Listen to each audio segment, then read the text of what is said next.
เค มาเดี๋ยวเราต่อกันเลย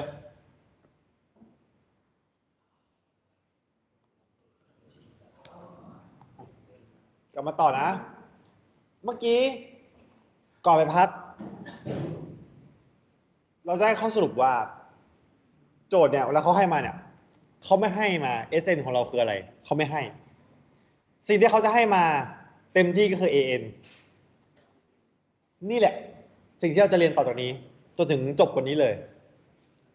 มีแค่เนี่ยซิกมา AN เราเนี่ยตัวปัญหาที่สุดใช้หาทุกอย่างเลย เราต้องการรู้ว่ามันลู่เข้าลู่ออก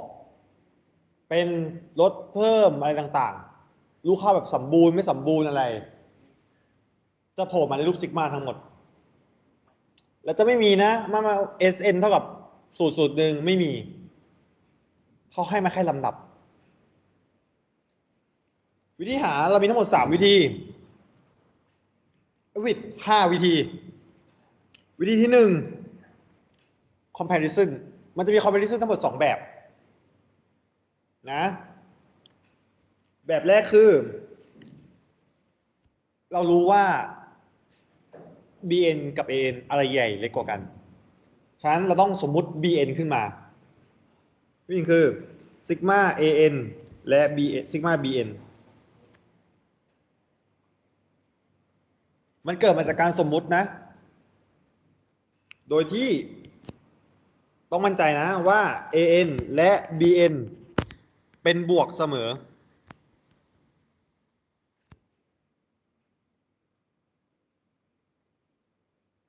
โอเคนะ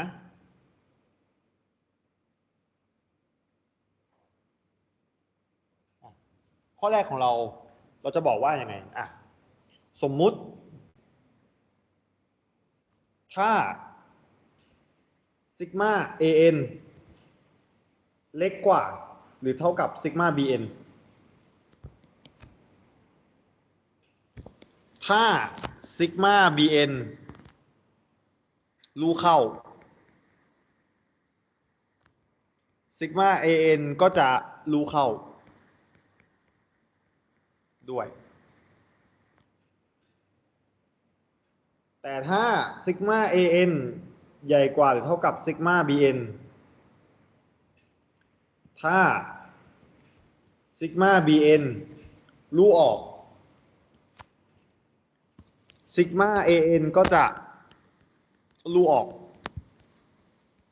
ข้อนี้หมายความว่าไง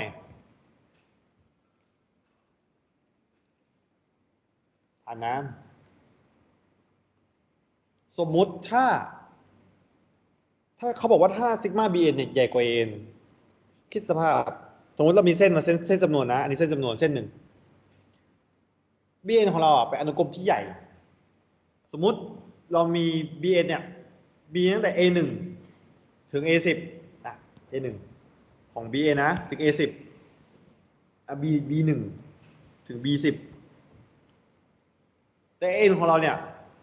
มันยังอยู่ใน BN อยู่เลยมันเล็กกว่าสมมติ A1 อยู่แค่เนี้ย A10 อยู่แค่เนี้ย BN ใหญ่กว่า AN ไหม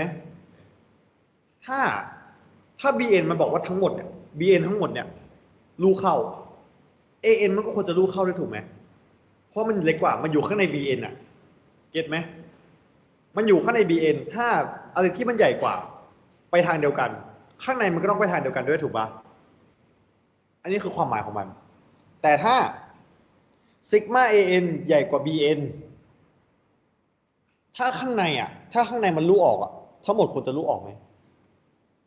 นั่นแหละคือความหมายของมันถ้าอะไรที่ใหญ่กว่ารู้เข้าตัวเล็กต้องรู้เข้าด้วยแต่ถ้าตัวใหญ่รู้ออกตัวเล็กรู้เข้าได้ไหมได้นะทำไมถึงได้สมมุติเดี๋ยวจะใช้เป็นกราฟเลยนะใช้เป็นกราฟนะสมมุติอันนี้คือมีการกราฟรูปนี้ออกมาถ้าเราบอกว่าเส้นนี้ทั้งเส้นเนี่ยคือ BN มันดูรู้เข้าสู่ค่าใดค่าหนึ่งไหมไม่ถูกไหมอันนี้ BN รู้ออกถูกปะเนี่ยเส้นนี้คือ BN ถูกปะสมมตินะสมมติ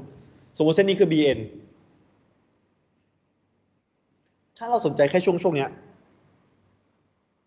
สนใจแค่ช่วงเนี้ยเราบอกได้ไหมว่ามันเป็นระดับเพิ่มถูกปะรู้เข้าค่าใดค่าหนึ่งก็ได้ถูกปะเราสนใจแค่ช่วงเนี้ยถูกไหมทั้งหมดรู้ออกแต่บางส่วนรู้เข้าได้ไหมเนี่ยเห็นได้ชัดๆเลยว่ามันมีบางส่วนที่ถ้าเราสนใจแค่ส่วนใดส่วนหนึ่งของมันเนี่ยมันยังเป็นได้แต่ถ้าบอกว่าทั้งหมดเนี่ยเรามองภาพรวมเนี่ยภาพรวมมันรู้ออกไงแต่ถ้าบางส่วนมันรู้เข้าอะได้เก็ตไหมแต่ว่าถ้าทั้งหมดเนี่ยมันรู้เข้าบังคับว่ารู้เข้าเหมือนกันข้างในมันควรก็ต้องรู้เข้าถูกปะนั่นแหละงงไหม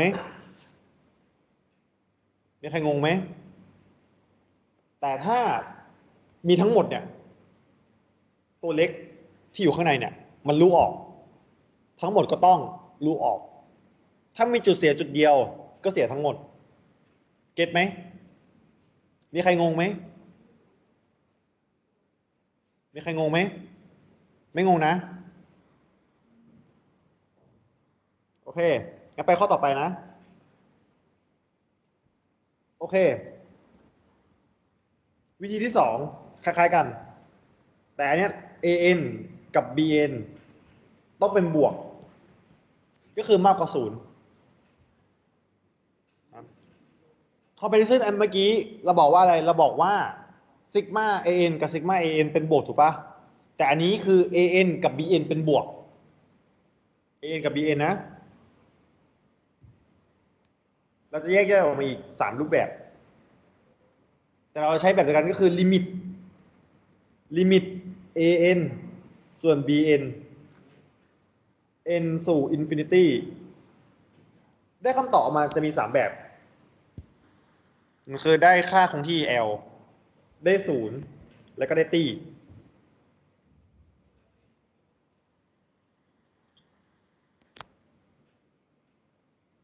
l ต้องมากกว่าศูนย์นะ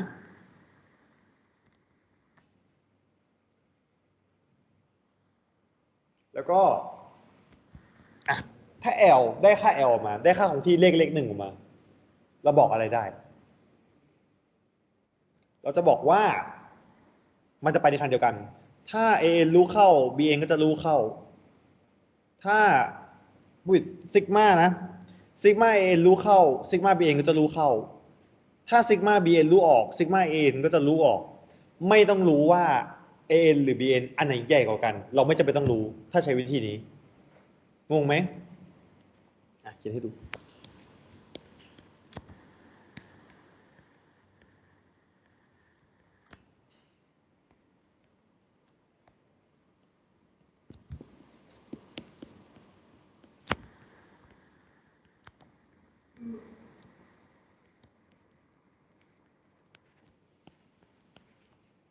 งงไหม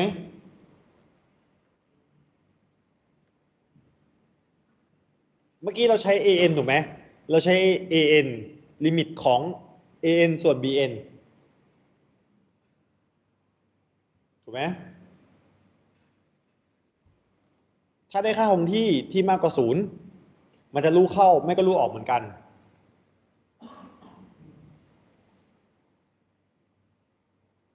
โอเคต่อนะถ้าได้ค่าศูนย์แปลว่าอะไรบังคับเลยว่าซิกมา bn รู้เข้าซิกมา an ต้องรู้เข้า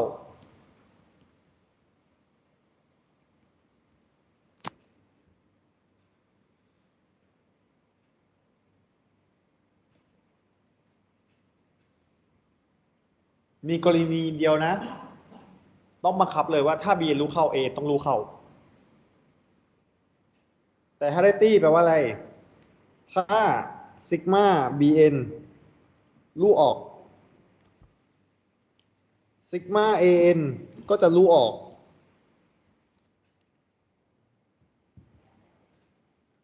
งงไหม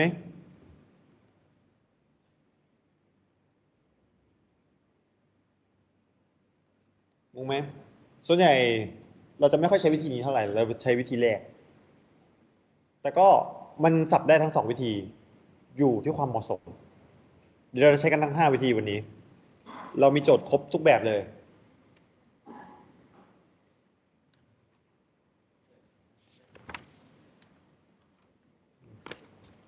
นี่เรามีครบ5แบบ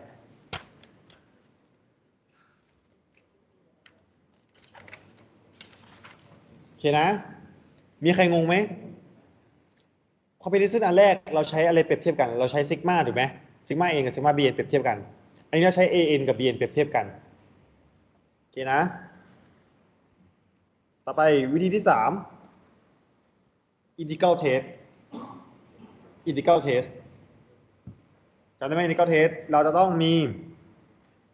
integrate แน่นอน integrate ของ f(x) dx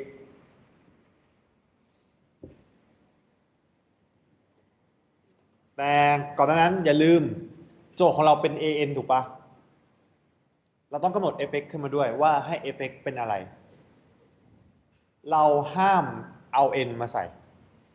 เพราะ n เป็นตัวเลขที่บอกว่าเป็นลำดับไม่ใช่ตัวแปรแต่เราจะอินทิเกรตได้ก็ต่อเมื่อมันเป็นตัวแปรโอเคนะอย่าลืมและที่สำคัญ f(x) ต้องเป็นลำดับลดก็คือฟังก์ชันลดก็คือ f diff x ต้องน้อยกว่า0ก็คือเราเช็คลำดับลดดังนั้นถ้าสมมติเราเจออนุกรมยาวๆที่เราดูดิฟไม่น่าไหวเราควรใช้วิธีนี้ไหมไม่ควรนะถ้าเจอแบบก้อนใหญ่ๆเบลเลอร์ข้ามอินทิกรัลไปเลยถ้าเราจะทำมันเราต้องทำบายพาสเป็นเงื่อนไขแรกเลยถ้าเราเจออันใหญ่ๆแล้วอยากทำอินทิกรัลโอเคไหม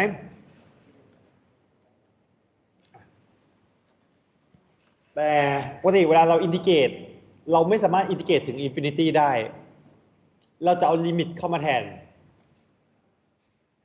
ก็เป็นลิมิตเราจะเปลี่ยนให้มันเป็นตัว b สู่อินฟินิตี้แล้วค่อยลิมิตอินทิเกรต a สู่ b ของ f(x) dx ก้อนนี้นี่คือสิ่งที่เราต้องได้จากการอินทิกรัล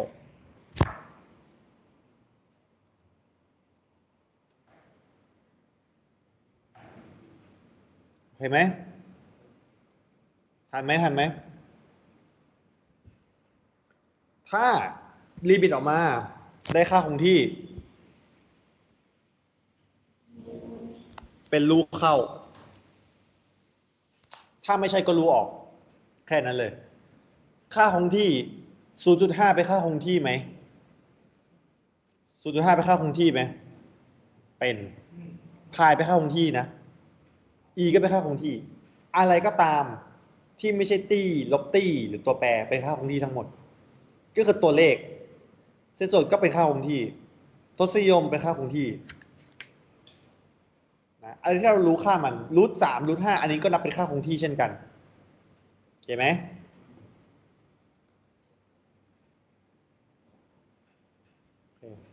ทันนะ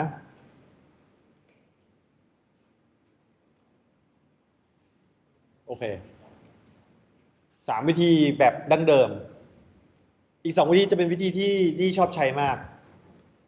ก็คืออันที่4 ratio test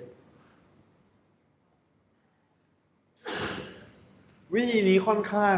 ความรู้สึกส่วนตัวค่อนข้างครอบจักรวาลใช้ได้ค่อนข้างหลากหลายสถานการณ์เป็นพิเศษก็คือเขาให้ซิกมาเอมาถูกปะแล้วต้องมั่นใจก่อนอันดับหนึ่งว่าเอาเป็นบวกเราจะเอาส่วนที่เป็นบวกมานะ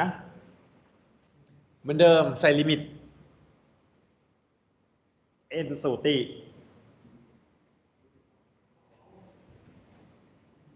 ของอะไรใส่ absolute an บวก1ส่วน an เห็นนะ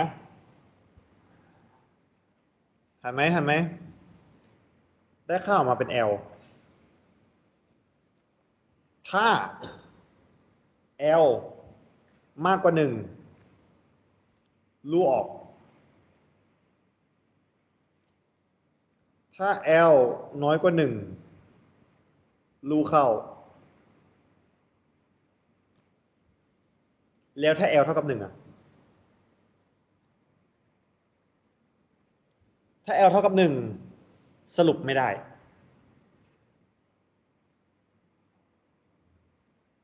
ฉะนั้นถ้าได้ L เท่ากับ1กลับไปใช้3วิธีแรกโอเคนะ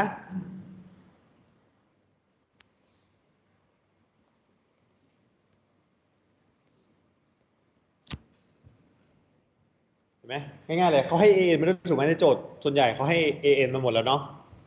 เราเอา AN มาแทนได้เลยโอเคนะ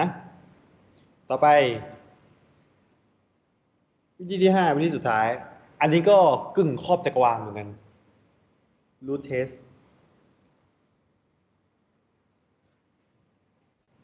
ง่ายๆเลยเหมือนเดิมซิกมา AN เป็นบวกลิมิตของ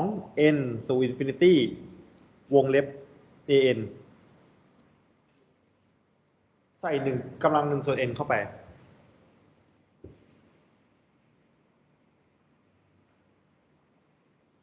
ได้ค่า l มาที่เหลือเหมือนเรโชเลย ถ้า l มากกว่า1รูออกถ้า l น้อยกว่า1รูเข้า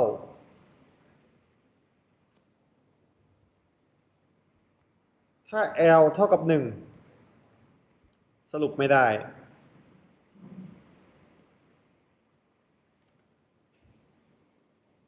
ถ้า l ได้ตี้ตอบว่าอะไรรูรูออกตี้นับว่ามากกว่า1ถ้าเป็นลบตี้นับว่าน้อยกว่า1ต้องเป็น1เท่านั้นเราถึงจะตอบว่าสรุปไม่ได้โอเคไหมถ้าสรุปไม่ได้ก็ยังไง3 วิธีแรก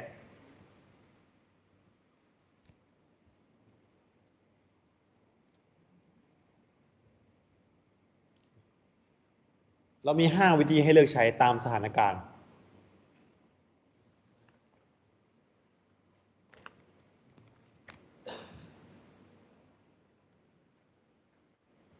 เรามาดูโจทย์กลับไปที่โจทย์ข้อเดิมของเราเลยโจทย์เรายังมีอยู่ข้อนี้ a ของเราเป็นซิกมาของ 6n ลบ2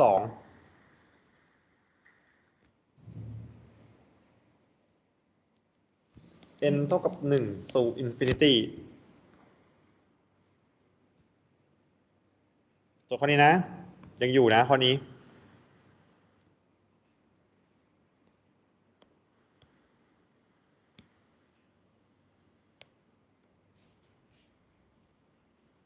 ขออนุญาตไปหน้าต่อไป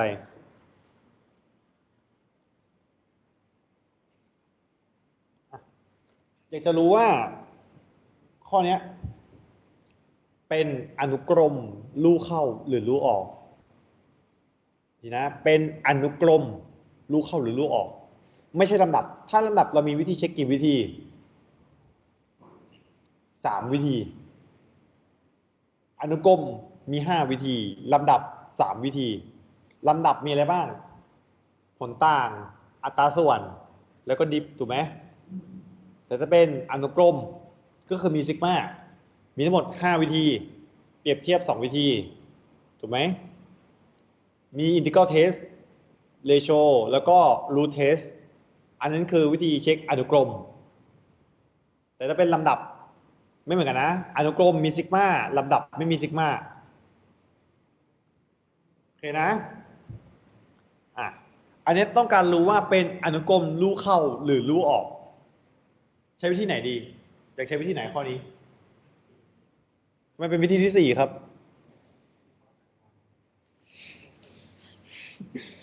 บอกครอบจักรวาลก็ใช้ใหญ่เลยง่ายไปข้อนี้เอาวิธีที่ 1ก่อนแล้วกันวิธีที่ 1วิธีที่ 1เขาบอกว่าอะไรกลับมาดูปึ๊บเขาใช้ซิกมา AN กับซิกมา BN ถูกปะอ่ะเรามาสมมุติสักตัวหนึ่งไอซิกมาเรามี AN ของเราเท่ากับ 6n ลบ2 bn ควรเป็นเท่าไหร่ดีฮะให้เป็น n ลบ2ควรเป็นอะไรนะเป็น n อ่ะเป็น n ดู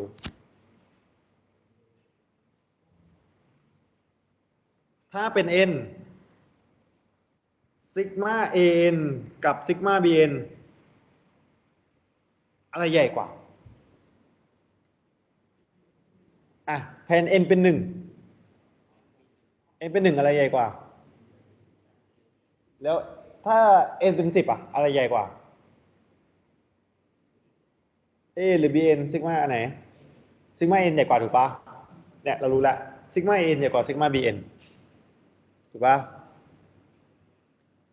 แล้วซิกมา ซิกมา bn เนี่ยลูกเข้าหรือลูกออกซิกมา n เฉยๆเนี่ยซิกมา n หมายความว่าไงถ้า n เป็น1ได้1ถูกปะถ้า n เป็น2อ่ะก็แปลว่ามันคือ1บวก2ถูกไหมแล้วถ้าซิกมา n เท่ากับ3ล่ะ1บวก2บวก3มันลูกเข้าหรือลูกออกลูกออกถูกไหมอ่ะเขียนให้ก็ได้อ่ะซิกมา bn คือซิกมา n ถูกปะซิกมาของ n n เท่ากับ1ถึงตีเพราะว่ามันคือ1บวก2บวก3บวกไปเรื่อยๆถึงตีงงไหมต่อนะเนี่ยตอนนี้เราสรุปได้ยังว่าซิกมา bn เป็นรูอะไรรูออกซิกมา bn เล็กกว่าซิกมา an ถ้าตัวที่เล็กกว่ารูออกทั้งหมดก็จะต้องรูออกดังนั้นซิกมา an อนุกรมรูออกมั่นใจไหมว่ารูออกจริงๆเรามีวิธีเช็คแบบชาวบ้านอยู่คือนั่งบวกทีละตัวนั่นคือวิธีชาวบ้านของเราถ้าอยากมั่นใจก็เช็คเลย an ของเราเป็น 6n ลบ2ใช่ไหมแล้วก็ลองแทนเลย s 1ได้อะไร s 2ได้อะไร s 3ได้อะไรแล้วก็ดูว่ามันรูออกจริงไหมมั่นใจว่าในนี้คงไม่มีใครอยากทำถ้าสมมติเจอสัก s 10ไปเอาน่าจะบวกกับมึงอีกงั้นเราขอละไว้ถ้าในห้องสอบคิดไม่ออกนั่นคือทางสุดท้ายของพวกคุณคือการบวกตรงๆด้วยมือไม่ก็เครื่องคิดเลขอาจจะช่วยได้อยู่นะ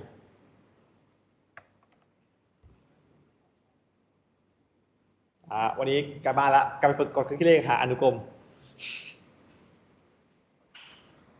โอเคนะมีใครสงสัยไหม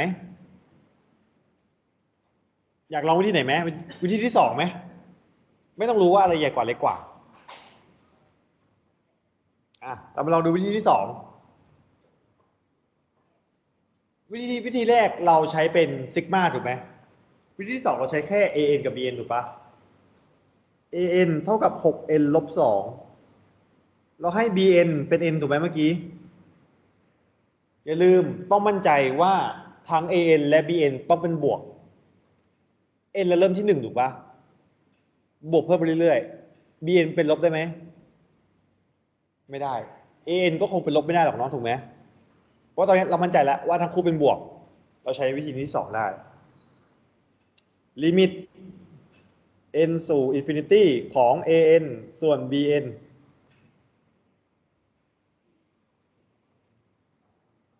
เท่ากับ r แทนค่าไปลิมิต n สู่อินฟินิตี้ของ 6n ลบ2ส่วน n ได้เท่าไหร่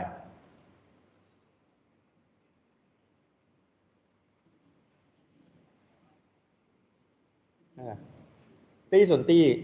เหรอจริงเปล่ากำลังเท่ากันนะ6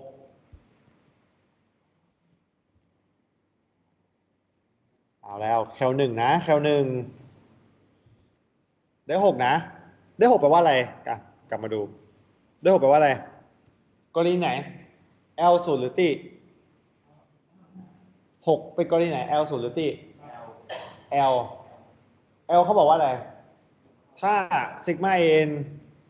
ลูกเข้า BN ต้องลูกเข้าถ้าลูกออกก็ต้องลูกออกเหมือนกันถูกปะซิกมาของ BN เราลูกเข้าหรือลูกออกลูกออกแปลว่าซิกมาเอ็นของเราก็จะต้องลูกออก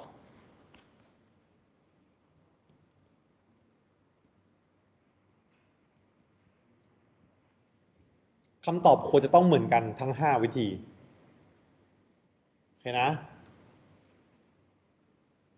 จะลองอินทิกรัลด้วยไหมไม่เป็นไรแต่มีข้ออื่นที่ใช้อินทิกรัลอยู่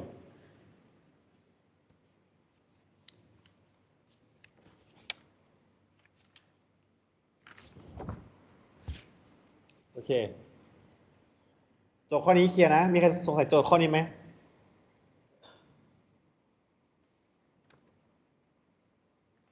ถ้าไม่มีจะไปข้อต่อไปแล้วนะคือโจทย์ใหม่นะ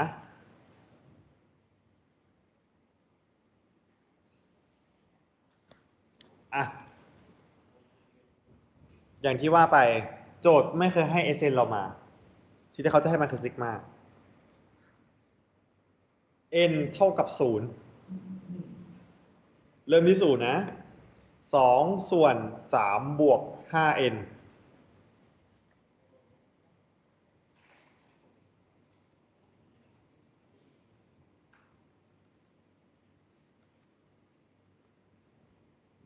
ข้อนี้ใช้วิธีไหนดี อยากใช้วิธีไหนกันข้อนี้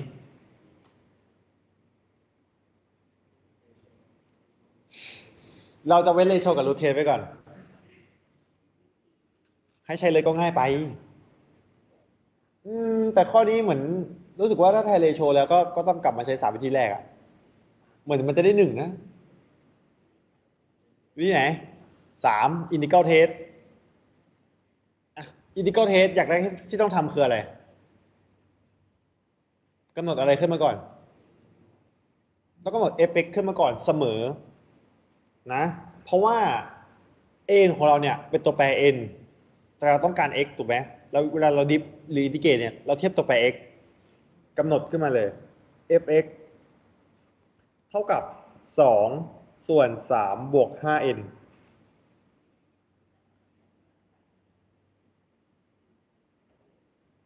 อย่าลืมเงื่อนไขของ integral test fx ต้องเป็นฟังก์ชันลดก็คือดิฟแล้วต้องน้อยกว่า0 f diff x เท่ากับเท่าไหร่เดี๋ยวความรู้แค่หนึ่งพื้นฐาน-2คูณ5ส่วน3บวก 5x กำลัง2ตัวนี้เปลี่ยนเป็น n เปลี่ยนเป็น x งงไหมขออนุญาตดิฟให้ดูละกันนะ fx มีไปกันนะดิฟออกมามันก็คือ2วงเล็บ3บวก 5x ทั้งหมดกำลัง-1ถูกไหม-1ตกลงมาไว้ดิเป็น-2ถูกไหมกำลังลบไป1เหลือ3บวก 5x กำลัง-2อย่าลืมดิฟไส้ได้อะไรดิฟ3เป็น0บวก5ดิฟ 5x เป็น5ตกกำลัง-2ลงไปเหลือ-2คูณ5ก็เป็น-10ส่วน3บวก 5x ทั้งหมดกำลัง-2โอเคนะใครใช้วิธีนี้ต้องดิฟให้เป็นนะครับโอเคนะมากกว่า0หรือน้อยกว่า0น้อยกว่า0โอเคงั้นใช้ integral test ได้ตัวที่สำคัญนะต้องเป็นฟังก์ชันลดเสมอก็คือดิฟแล้วต้องน้อยกว่า0เงื่อนไขเดียวเลยโอเคนะต่อไป integral แล้วว่าไง integrate อันนี้เขาให้มาซิกมา n เริ่มที่เท่าไหร่ n เริ่มที่เท่าไหร่ ที่ศูนย์ก็เป็นศูนย์ถึงตีของ f(x) by dx เราอินทิเกรตถึงตีไม่ได้ถูกไหมใช้ลิมิตเข้ามาช่วยลิมิต b ถึงตีอินทิเกรต b ศูนย์ f(x) ของเราแทนค่าไป2ส่วน3บวก 5x dx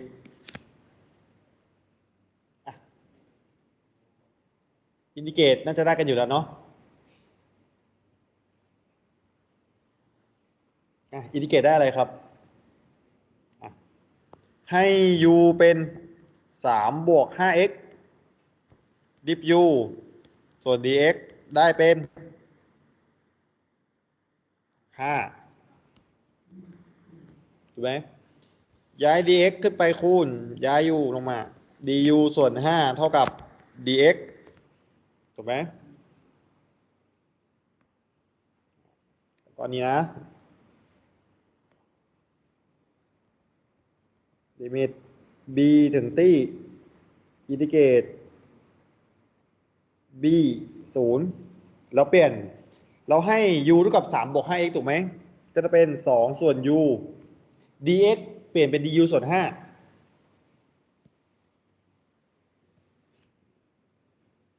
ทันไหม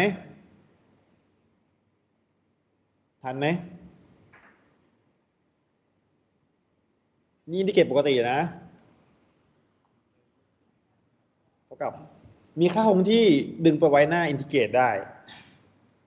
ลิมิต b ถึงอินฟินิตี้2ส่วน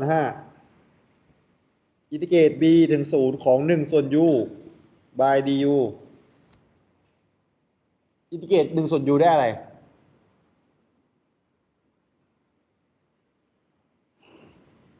อินทิเกรต1ส่วน u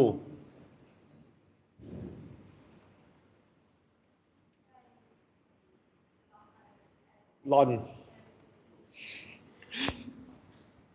โอเคอะไรไม่ได้ไปยุ่งเขียนเหมือนเดิม2ส่วน5ตกไปไว้หน้าลิมิตได้เลยเป็นค่าคงที่นะเป็นเลเวลใหญ่หน่อยก็เป็นลอน u b ถึง0แทนค่าเข้าไปลิมิต b ถึงอินฟินิตี้ของเดี๋ยวสิยังแทนค่าไม่ได้เราลืมอะไรไปเราลืมแทน u กลับกันแทน u กลับไปก่อน u ของเราเป็นอะไร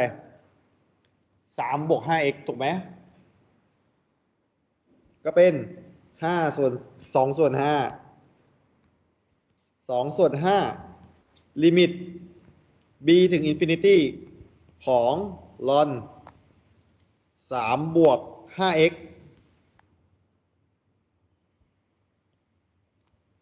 b ถึง0ถูกไหม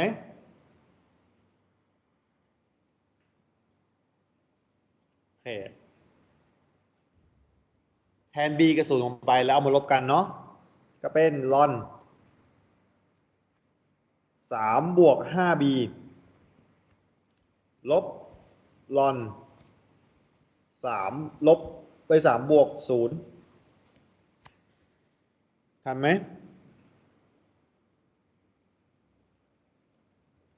ทันนะไม่ทันไม่ทันยกมือนะต่อไปเหลือแทนลิมิตแทน b เป็นตี้ถูกไหม2ส่วน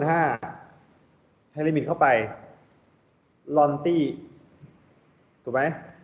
ลบลอน3ลอนตี้มีค่าเท่าไหร่ลอนตี้มีค่าเท่าไหร่ลอนตี้มีค่าเท่าไหร่จำได้ไหมทำไมถึงเป็น0เรามาทำความเข้าใจความหมายของล็อกกันก่อนลอนเนี่ยคือล็อกฐาน e ของ RA สมมติเท่ากับ y ความหมายของมันก็คือ a ของเราเนี่ยเท่ากับ e ยกกำลัง y a ของเราเป็นอะไร เป็นตี้ใช่ไหมเมื่อกี้ตี้เท่ากับ e กำลัง y อ่ะ e ยกกำลังอะไรได้อินฟินิตี้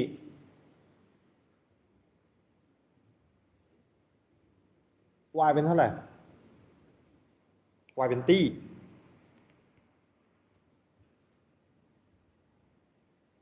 y เป็นตี้อะไรสักอย่างยกกำลังตี้ได้ตี้สองยกกำลังตี้ได้เท่าไหร่ได้ตี้เสมอโอเคไหมงงไหมงงไหมงงตรงไหนได้นะ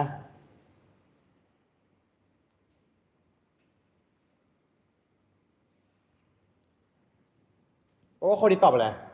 ตอบตี้ถูกป่ะอินทิกรัลถ้าได้ออกมาตี้แปลว่าอะไรมาดูตี้ไปเข้าคงที่ไหมเป็นไหม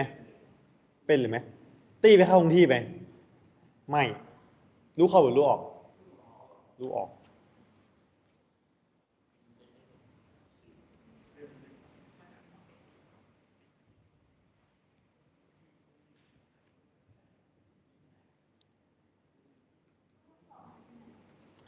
กำลังสองมันอยู่ที่ดิฟไม่ใช่เหรอ เราไม่ได้เอา f diff x มาใส่ใน indicate เราเอา fx เฉยๆมาใส่ f diff x มีไว้เพื่อเช็คว่าเป็นฟังก์ชันลดเงื่อนคือเงื่อนไขของการใช้วิธีนี้เงื่อนไขเดียว f diff x ต้องน้อยกว่าศูนย์มันคือเงื่อนไขอันเนี้ยอันเนี้ยคือเงื่อนไขวิธีใช้เป็นเงื่อนไขถ้าจะใช้ integral test ได้ตรงนี้ต้องน้อยกว่าศูนย์เสมอถ้าเอามาได้มากกว่าศูนย์เปลี่ยนวิธี เปลี่ยนวิธีนะ ถ้าดิฟออกมาแล้วได้มากกว่าศูนย์เปลี่ยนวิธี โอเคนะ ไม่ใครสงสัยไหม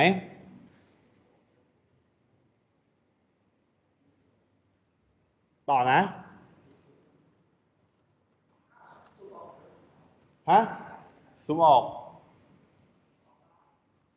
อ่าไม่เป็นไร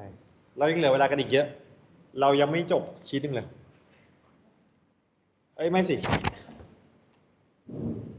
เราจบไปแล้ว ครึ่งชีตกับอีกหนึ่งหน้า เดี๋ยวเราจะกลับไปชีตเก่ากันด้วย ไม่ต้องห่วง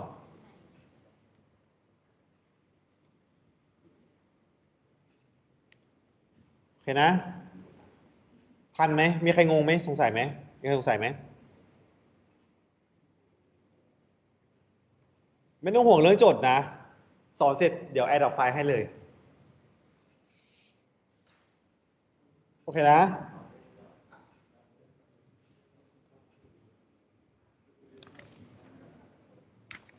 โอเคนะ อ่ะ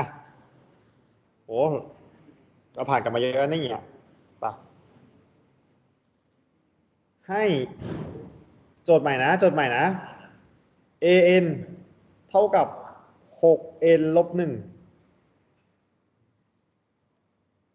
เป็นลำดับลู่เข้าหรือออก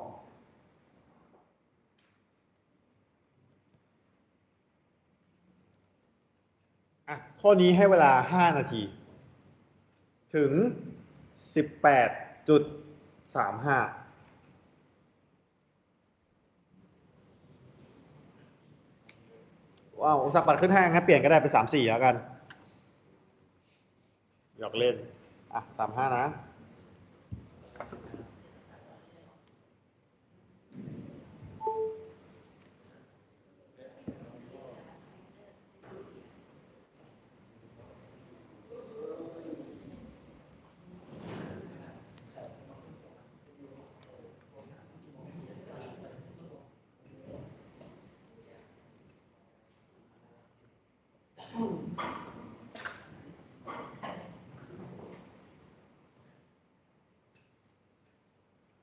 อ่านโจทย์ดีๆนะ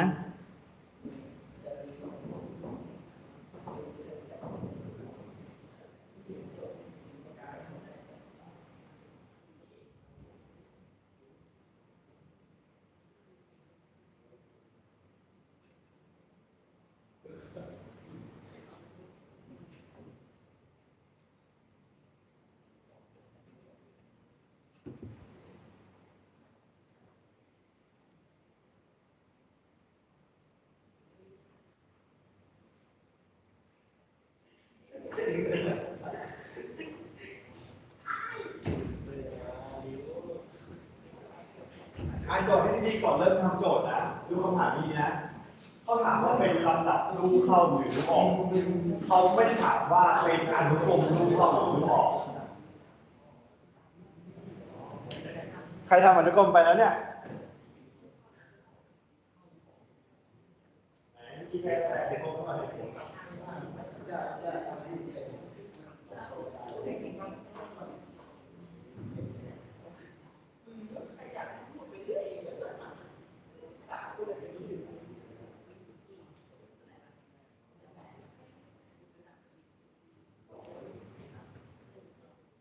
ข้อนี้เป็นลำดับนะถามว่าลำดับลูกเข้าหรือลูกออกไม่ได้ถามว่าเป็นอนุกรมลูกเข้าหรือลูกออก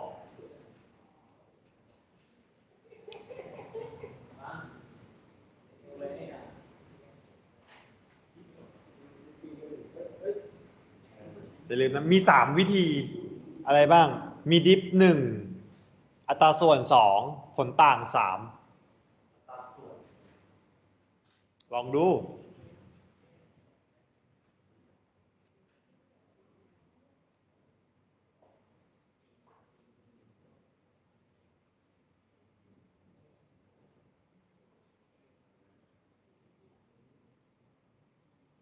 เรามีพี่ทีเออยู่คนเดียวนะครับวันนี้ถ้าไม่นับผมเรามีทีเอเพิ่มอีกคนหนึ่ง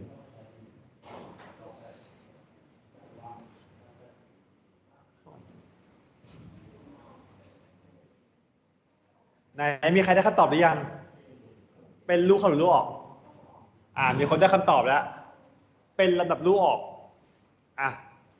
เดี๋ยวเรามาดูกันว่าจริงเปล่ามีคนอยากทำหรอเดี๋ยวดูไปด้วยแล้วกัน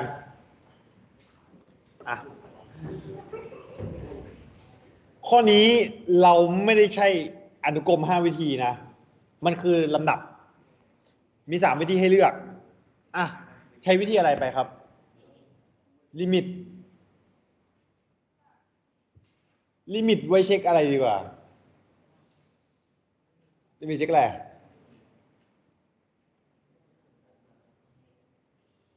เดี๋ยวนะ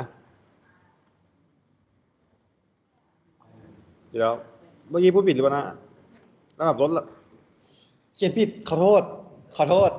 ถูกละลิมิตถูกละไม่ใช่3วิธี3วิธีมันคือลำดับลดลำดับเพิ่มเบลอขอโทษครับถูกละต้องใช้เป็นลิมิตมีวิธีเดียวให้เช็คถูกละ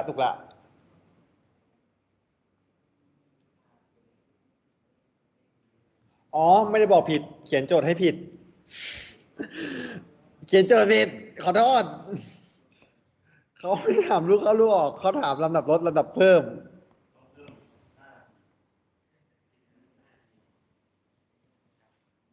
ไม่เป็นไรเดี๋ยวสอนเร่งเวลาเร่งเนื้อหาขึ้นให้ทันกับเวลาก็ได้ขอโทษครับไม่เป็นไรเอาไปนว่าเราหาทั้ง2อันไปเลยแล้วกันคำถามที่1คำถามที่2เป็นลำดับลู่เข้าหรือลู่ออกกราบขออภัยเป็นอย่างสูงสงสัยเราจะไปช้ากันเกินไปโอเคเมื่อกี้ได้ข้อ2เนาะใช้ลิมิตเดี๋ยวทำข้อ2ก่อนข้อ2ก็เป็นลิมิต n สู่ infinity ของ an เห็นไหมลิมิต n สู่ infinity ของ6กำลัง n ลบ1แทนตี้เข้าไปได้เป็นอะไรเป็นตี้เป็นลูกเข้าหรือลูกออกเข้าหรือออกนะไหนใครว่าลูกเข้าบ้างใครว่าลูกเข้ายกมือขึ้นใครว่าลูกออกทำไมถึงลูกออก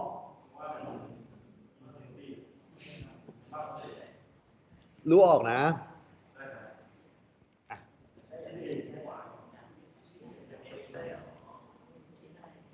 กลับมาเช็คข้อ1คือลำดับลดหรือลำดับเพิ่มไหนเมื่อกี้มีคนน่าจะมีคนเช็คแล้วไหนข้อนี้ลำดับลดหรือลำดับเพิ่มมีใครได้เช็คไปหรือยังลำดับเพิ่มครับ ทำไมถึงเพิ่มครับจริงเปล่าลองเช็คดูใช้วิธีอะไรไปฮะอัตราส่วนมันเป็นเศษส่วนนี่ใช่ไหมเป็น an บวก1ส่วน an ถูกไหมอ่ะ 6n บวก1ลบ1หารด้วย 6n ลบ1ถูกไหมข้างบนได้เป็น 6n ข้างล่างเป็น 6n ลบ1น้อยกว่า1หรือมากกว่า1เป็นมากกว่า1เลยมากกว่า1มากกว่า1เป็นลำดับลดหรือลำดับเพิ่ม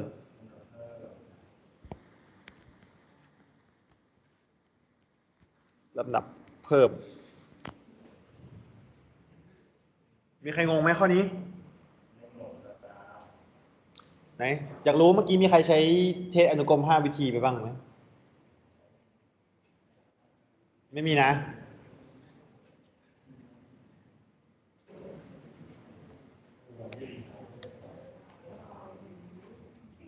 งั้นไปข้อต่อไปนะให้ an เท่ากับ2วงเล็บ n บวก1 factorial นะตัวใหม่มาละ factorial คำถามคือเป็นลำดับลดหรือลำดับเพิ่มจดไม่ผิดแล้วมันจะถูกแน่นอนรอบนี้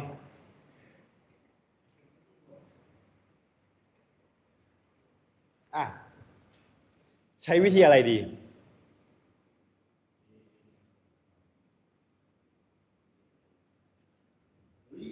มี3วิธีให้เลือกเราควรใช้วิธีไหนคนที่ตอกจันไว้เลยถ้าเจอ factorial ใช้ได้แค่อัตราส่วนใช้แค่อัตราส่วนได้แค่วิธีเดียวเท่านั้นถ้าจะเช็คลำดับลดหรือลำดับเพิ่มได้แค่อัตราส่วนวิธีเดียวเท่านั้นถามว่าทำไม factorial คือการบวกตัวก่อนหน้าไปเรื่อยๆจนถึง1ถูกไหม1คูณขึ้นมาเรื่อยๆจนถึงตัวปัจจุบันของมันแต่เราไม่รู้ว่า n มันเป็นเท่าไหร่ไงเราไม่สามารถรู้ได้ว่า n ของเราจะเป็น100เป็นพันเป็นล้าน10 ล้าน20 ล้านเราไม่รู้ฉะนั้นเราเอามาลบกันเราก็ไม่รู้ว่าลบกันได้เท่าไหร่ส่วนดิฟยิ่งไม่ต้องพูดถึงเลยเราไม่รู้ว่ามันมีกี่พจน์ด้วยซ้ำนะฉะนั้นก็ใช้เป็นอัตราส่วน an บวก1ส่วน an factorial คือการคูณกันถูกไหมมันเป็นการคูณกับตัวก่อนหน้าไปเรื่อยๆจนถึง1ถูกปะการคูณเมื่อเอามาหารมาสามารถตัดกันบนล่างได้เราถึงใช้วิธีอัตราส่วนก็เป็น2 n บวก1บวกด้วย1 factorial ส่วนด้วย2คูณกับ n บวก1 factorial 2ต่อ2เหลือ n บวก2 fact หาร n บวก1 fact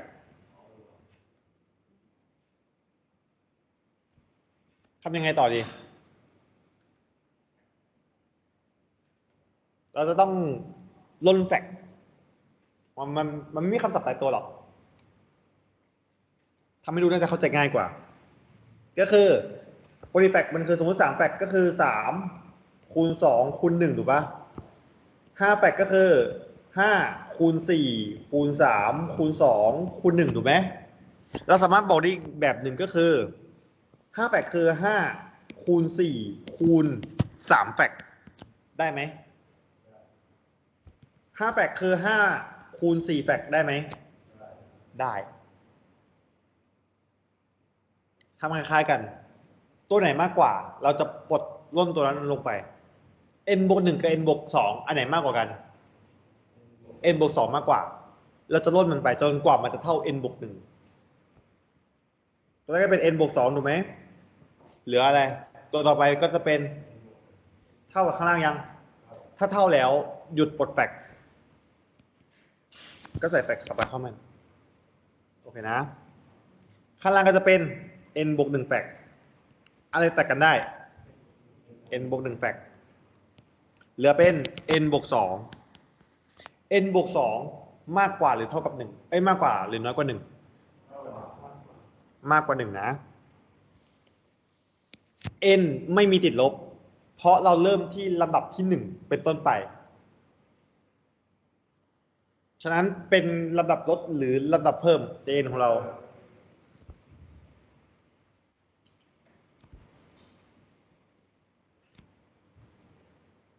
มีใครงงไหม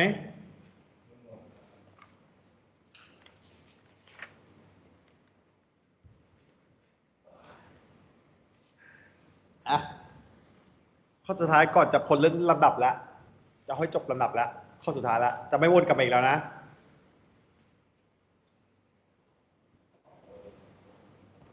an เท่ากับ cos n ส่วน6ใช้วิธีไหนดี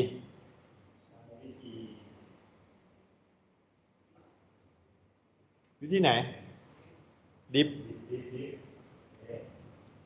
ถ้าเจอพวกอะไรที่มันไม่ใช่วิชาคณิตเช่นพวกตรีโกณล็อกอะไรพวกนี้ดิฟให้หมดเลยกำหนดก่อน fx เท่ากับ cos x ส่วน6 f diff x ได้อะไรลบ sin x ส่วน6แค่นี้เปล่าคูณด้วย x เหรอ1ส่วน6ดิฟไส้ดิฟ x ส่วน6ได้1ส่วน6น้อยกว่า0หรือมากกว่า0น้อยกว่า0เป็นลำดับลด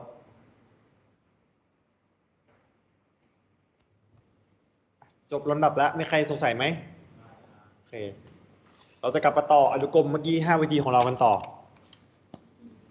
แวะกลับมาให้ชื่นใจ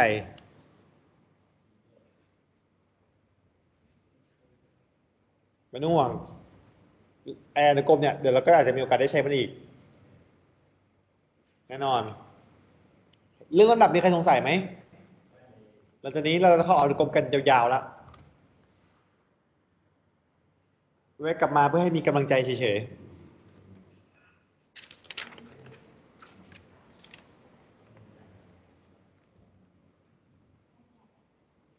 อ่ะ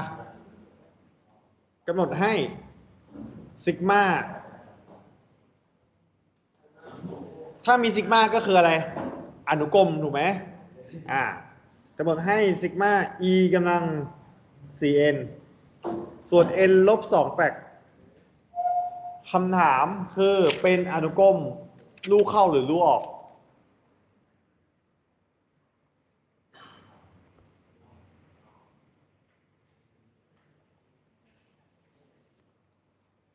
สำคัญเลยอย่าไปเช็คมั่วนะมันไม่มีนะอนุกรมลดอนุกรมเพิ่มอ่ะ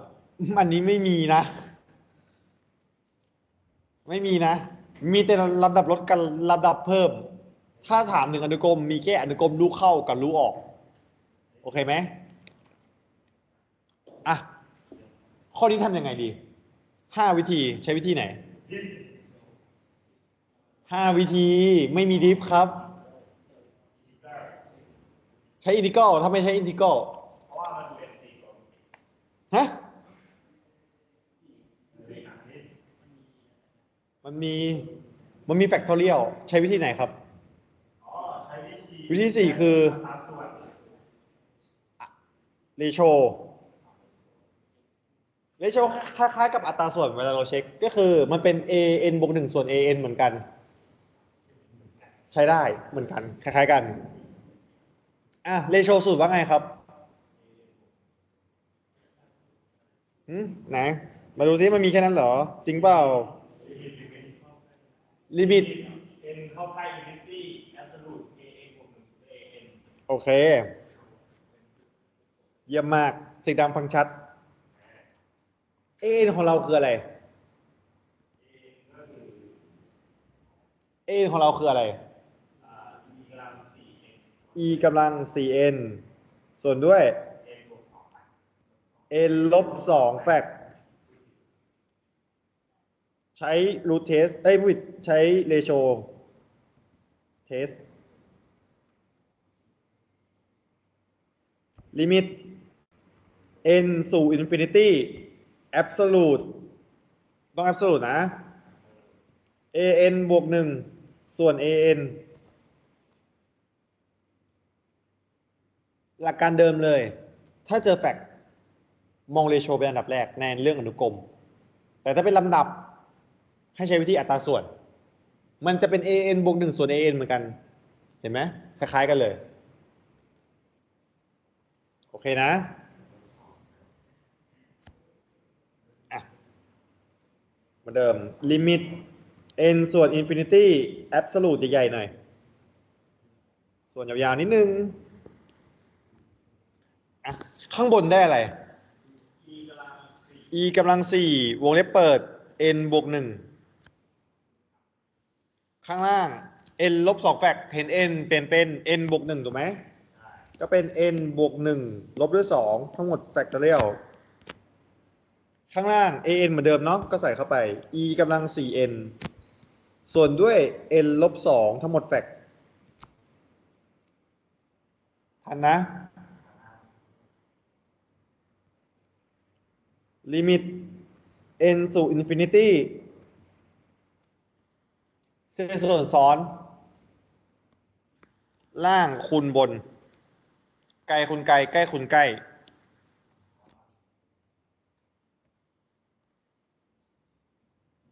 ตรงนี้ขอจัดกำลังให้มันสวยงามสักนิดนึงตรงนี้จะได้เป็น 4n บวกด้วย4ก็จะได้เป็น e ยกกำลัง 4n บวก4คูณกับ n ลบ2แฟกข้างล่างก็จะได้ e กำลัง 4n คูณกับ n ลบ1แฟก absolute อะไรตัดกันได้ไหม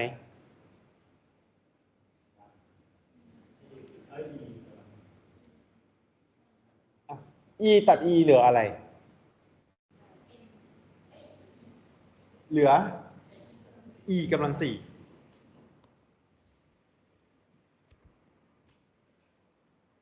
จะเหลือเป็น e กำลัง4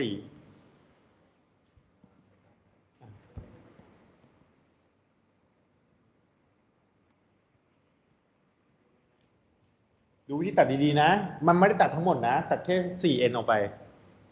เหลือแค่ e กำลัง4 n บวก n ลบ1กับ n ลบ2อะไรมากกว่า n ลบ2หรือ n ลบ1อะไรมากกว่า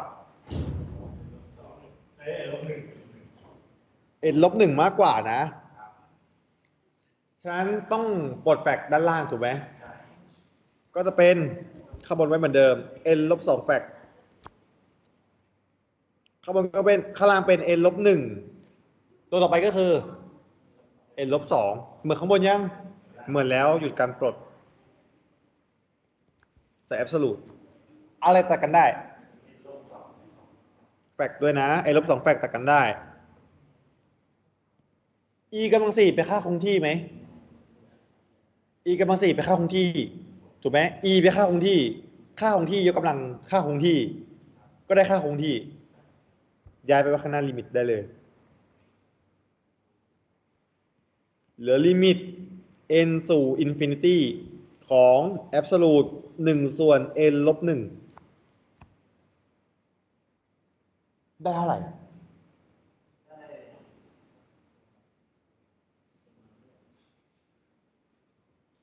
แทน n เป็นตี้ถูกไหม1ส่วนตี้ลบ1คือ1ส่วนตี้1ส่วนตี้ได้เท่าไหร่0ตรงนี้ได้เท่าไหร่1ส่วนตี้1ส่วนตี้ได้เท่าไหร่ครับ1ส่วนตี้ได้เท่าไหร่1ส่วนตี้ได้เท่าไหร่ทำไมได้ตี้ครับ1ส่วนตี้ได้0ครับแปลว่ามันจะได้เป็น e กำลัง4คูณ0ถูกไหมได้เท่าไหร่อะไรคูณ0ก็ได้0เรโชของเราถ้าได้0แต่เราสนใจที่มันมากกว่าหรือน้อยกว่า1ถูกไหมได้0น้อยกว่า1หรือมากกว่า1น้อยกว่า1แปลว่าอะไร อะไรรู้เข้าครับ AN หรือซิกมา AN ซิกมาเอเอ็นเท่ากับสามครับ ฮะ เฮ้ยซิกมาเอเอ็นหนึ่ง ซิกมา AN รู้เข้า รู้เข้ารู้เข้า ซิกมา AN รู้เข้า ในห้องสอบเขียนให้เต็มยศกว่านี้นะ อันนี้คือเขียนให้เข้าใจคร่าวๆเพื่อประหยัดเวลานะ แต่ให้เขียนเต็มก็ได้นะ แต่มันจะยาวหมายถึงเวลาเรียนของเรามันจะยาวขึ้นเรื่อยๆแค่นั้นรู้นะ AN คืออะไร นี่นะ AN ของเราคือตัวนี้นะ ก็คือเหมือนเราเอาโจทย์มาเขียนซ้ำมาแล้วบอกว่ารู้เข้า โอเคนะ ฉันรู้ละ นี่คำตอบเรารู้เข้า ข้อนี้มีใครงงไหม มีใครงงไหมข้อนี้ ไม่มีนะ ไปข้อต่อไป เรามีอะไรบ้าง เรามีไปหลายวิธีแล้วใช่ไหม เรายังไม่เจอรูทเทสเลยเนาะ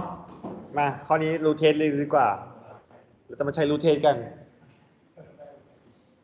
ซิกมาอินฟินิต n เท่ากับ1ถึงอินฟินิตี้ของ5ยกกำลัง n บวก1ส่วนด้วย7ยกกำลัง n ลบ2ดูยังไงว่าใช้รูทเทสดูยังไงว่าใช้รูทเทสเพราะว่าถูกต้องทุกตัวมันยกกำลัง n อยู่ทุกตัวมีกำลัง n เหมือนกันเราสามารถใช้รูทเทสได้รูทเทสว่ายังไงกำหนดก่อน an เป็นอะไร an เป็น5ยกกำลัง n บวก1ส่วนด้วย7ยกกำลัง n ลบ2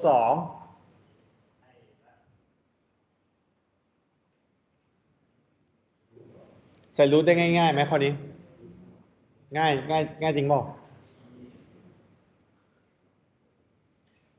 สิ่งหนึ่งที่เราควรทำก่อนก็คือ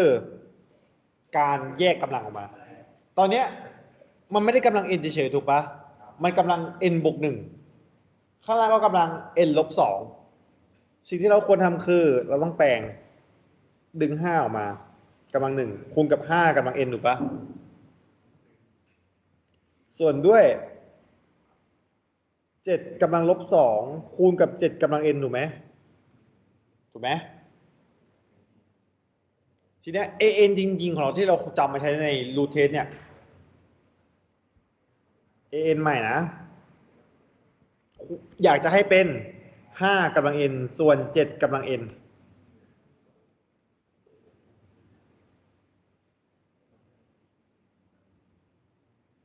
ทันไหม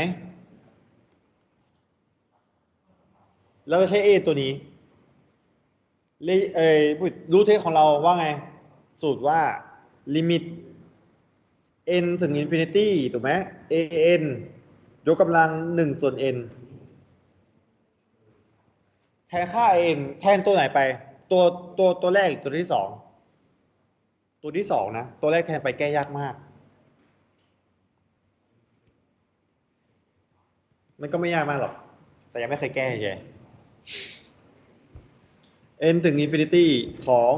5ส่วน7คำนวณกำลัง n ยกกำลัง1ส่วน n ตอบเท่าไหร่ข้อนี้5ส่วน7มีใครงงไหมทำไมได้5ส่วน7ถูกต้อง n ตัด n ลิมิตค่าคงที่ตอบได้เลยไปค่าคงที่ตัวนั้นนะ5ส่วน7น้อยกว่าหรือมากกว่าหรือเท่ากับ1น้อยกว่า1สรุปได้ว่าข้อนี้เป็นอะไรข้อนี้เป็นรูปเข้า อะไรรู้เข้า ซิกมาเอเอ็นรูปเข้า ลำดับหรืออนุกรม ลำดับอนุกรม อนุกรมนะซิกมาของ5กำลัง n บวก1ส่วนด้วย7ยกกำลัง n ลบ2 อนุกรมรูเข้าโอเคนะมีชาเลนจ์มาให้ทำข้อนี้โจทย์เดิมลองทำเป็นเรโชดู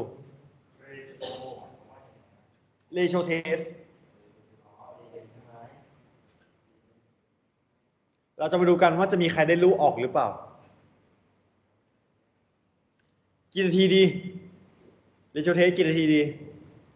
เมื่อกี้5 นาทีก็ทำเสร็จกันหมดแล้วเนาะเอาสักขอ4 นาทีเราจะลดกันเรื่อยๆถึง 19.00ประมาณ3 นาทีครึ่งด้วยขอเป็นเรโชมาก็อันนี้ไม่ใช่เหรอวิธีครอบจักรวาลไงเรามาดูกันว่าเรโชจะออกไหม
อย่าลืมกำหนดนะว่า AN คืออะไร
ใกล้แล้วไหนมีใครเสร็จแล้วไหม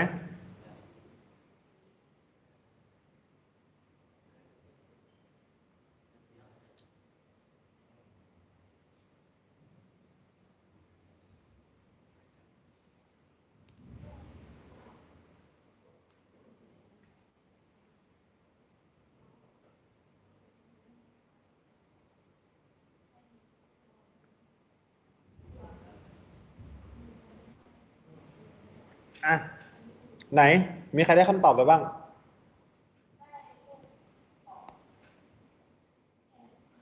รูเทสใช่ไหมเรโชใช่ไหมได้รูออก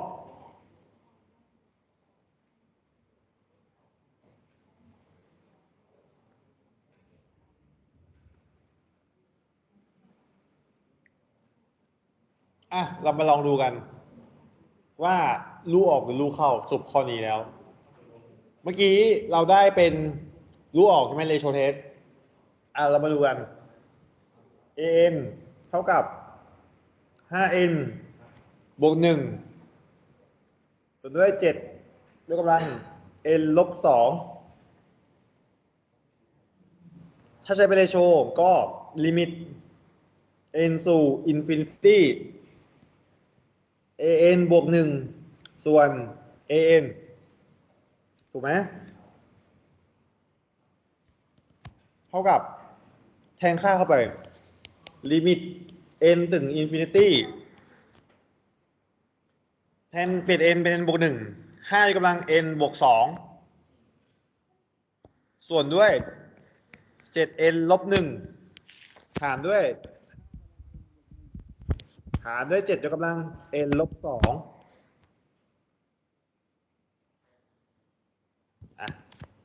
สับที่กันคุณนะ ลิมิต n สู่ infinity ของ5กำลัง n บวก1คูณ5งงไหมแยกออกมานะตอนแรกมันคือ n บวก2ถูกไหมขอแยกเป็น n บวก1คูณด้วย5กำลัง1เอากำลังมาบวกกันคูณด้วย7กำลัง n ลบ2หารด้วย5กำลัง n บวก1คูณด้วย7กำลัง n ลบ2กำลังคูณด้วย7ยกกำลัง1อะไรตัดกันได้ 5n กำลัง5ยกกำลัง n บวก1ตัดกันได้7กำลัง n ลบ2ตัดกันได้เหลืออะไรลิมิต n สู่ infinity ของ5ส่วน7ต่อเป็น5ส่วน7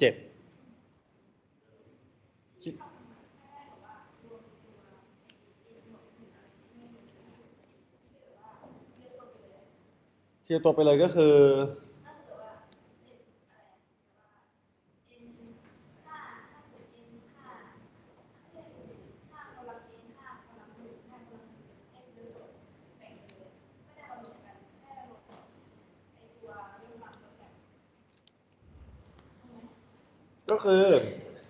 5กำลัง n บวก2ก็แยกเป็น5กำลัง n คูณ5กำลัง1 5กำลัง1ไปเลยต้องเท่ากันต้องให้เท่ากัน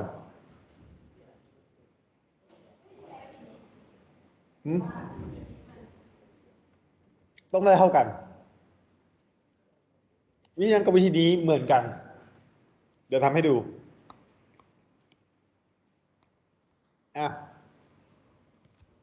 เมื่อกี้เราเป็น5กำลัง n บวก2ใช่ไหมข้างบนจะเป็น5กำลัง n คูณ5กำลัง2คูณกับ7กำลัง n คูณ7กำลังลบ2ถูกไหมหาร5กำลัง n คูณ5กำลัง1คูณ7กำลัง n คูณ7กำลังลบ1ถูกไหมตัด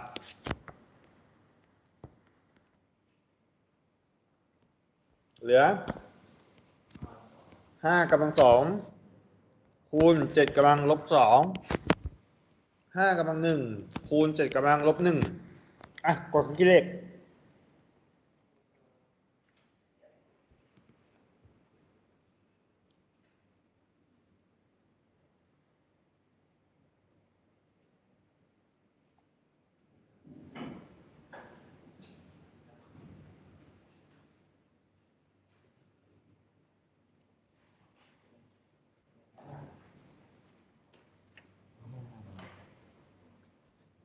ตอนแรกแยกมาเป็นแบบนี้แล้วทำไมอันนี้มันมี7 n ลบ2มันเป็นยังไงดูก่อน ได้เท่าไหร่ครับได้เท่าไหร่5ส่วน7ก็เป็น f เคยยังเคยนะงงหน่อยไหมน่าจะลืมกำลังติดลบน้อยกว่า1เมื่อกี้มีเพื่อนมาถามทำไมตรงนี้ n ลบ2แยกเป็นตรงนี้ได้ มันคือจาก7กำลัง n ลบ1มองเป็น7กำลัง n ลบ2บวก1เพราะต้องการให้เป็นลบ2เหมือนข้างบนถูกปะ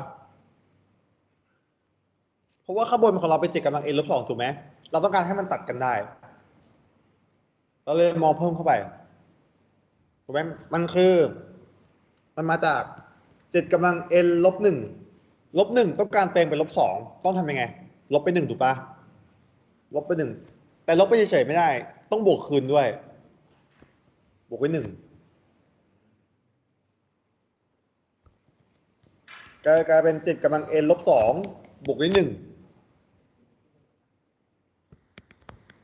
เราจะแยกได้เป็น7 กำลัง n ลบ 2คูณด้วย7 กำลัง 1งงไหมงงไหมแน่นะ ถ้าเจอพวกกำลังพวกนี้เรโชแนวคิดคืออย่างนี้ไอ้ที่ว่าเราตัดกำลังกัน มันคือเขาเรียกว่าคุณสมบัติของเลขยกกำลัง ใช่ มันควรจะตัดกันได้ เพราะว่ามันเป็นแค่ตัวเดียวกันแล้วไอ้นี่เราบวกเพิ่มเข้าไปเฉยๆ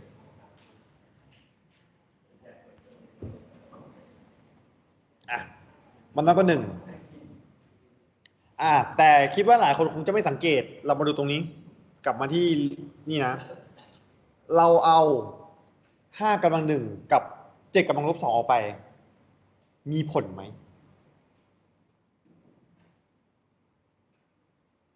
มีผลไหมมียังไงดีคำตอบคือไม่มีผล แต่ถ้าแทนค่าเราจะเห็นมันดูเหมือนมันเพิ่ม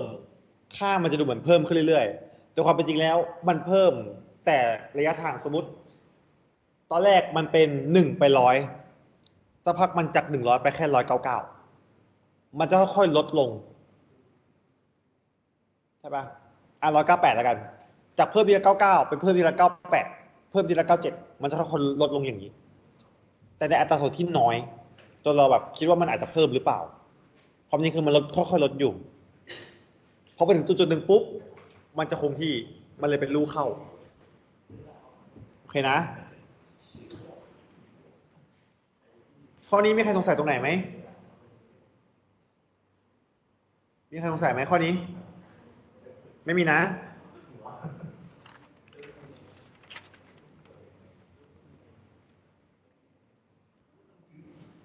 อ่ะข้อต่อไปซิกมาn เท่ากับ1ถึงอินฟินิตี้ของ3ส่วนด้วย n กำลัง2บวก 7n บวก12ข้อนี้ใช้วิธีไหน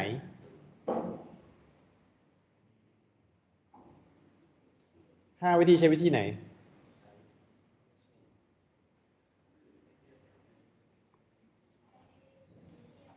ฮะ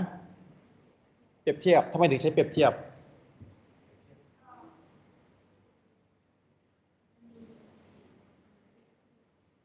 ใช้เป็นเทียบกับ B ทำไมอ่ะมันมีกำลังแค่ข้างล่างตัวเดียวแต่มันกำลัง2อ่ะมันไม่ได้กำลัง n ก็กำลังสองก็กำลังสองครับ เหตุผลที่ต้องใช้เปรียบเทียบ1รูทเทสใช้ไม่ได้ เพราะอะไร ไม่มีกำลัง n ถูกปะใช้เรโชไม่ได้ เพราะอะไร เพราะกำลังมันเท่ากัน ไม่ว่าเราแปลง n เป็น n บวก1มันยังกำลัง2เท่าเดิมอยู่ถูกไหมกำลังเท่ากันสุดท้ายมันจะออกมา1ถ้ากับว่ามันบอกให้เรากลับมาใช้3วิธีแรก แล้วจะอินทิเกรตไหมก้อนเบลเลอร์เนี่ยอยากอินทิเกรตไหมไม่ผมไม่อยากนี่ก็ไม่อยากแล้วดูทรงเหมือนต้องใช้บายพาสด้วยฉะนั้นเราเหลือให้2วิธีระหว่างใช้เปรียบเทียบโดย an หรือเปรียบเทียบโดยซิกมาอยากเปรียบเทียบโดยใช้แบบไหน an bn อ่ะ an ของเราควรเป็นอะไร an ของเราเป็นอะไรถ้ามีค่าคงที่คูณอยู่อย่างเนี้ยมันเหมือน3คูณอยู่กับ1ส่วน n กำลัง2บวก 7n บวก12เราสามารถดึง3ไปไว้หน้าซิกมาได้ตัวนี้ย้ายมาข้างหน้า an เราถ้ามองให้ง่ายมันจะเหลือแค่1ส่วน n กำลัง2บวก 7n บวก12 bn ของเราควรเป็นอะไร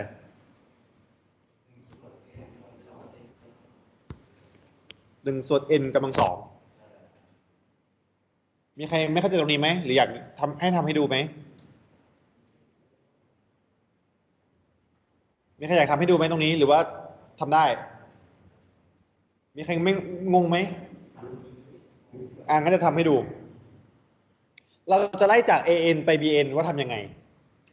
มันคือ1 ส่วน n กำลัง 2บวก 7n บวก 12วิธีทำคือเราตัด เราต้องเลือกก่อน ถ้ามีข้างบนกับข้างล่างเลือกทำอันไหนก่อนก็ได้สักอย่างหนึ่งค่อยๆตัดไป โดยที่เราต้องรู้ว่ามันมากกว่าหรือน้อยกว่าตัวเดิม เราจะตัดอะไรออกก่อน 12มันจะเหลือ1 ส่วน n กำลัง 2บวก 7n ถูกไหม มันมากกว่าหรือน้อยกว่า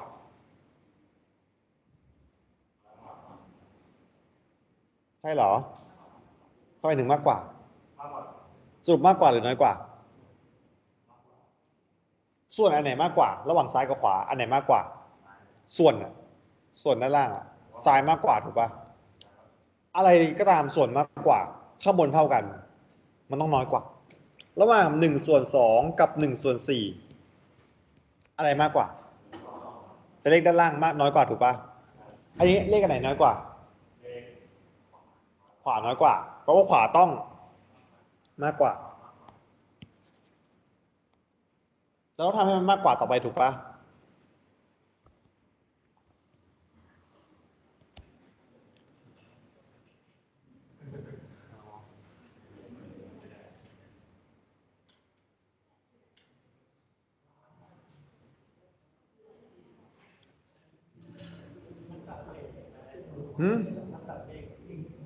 ตัดเลขไปเลย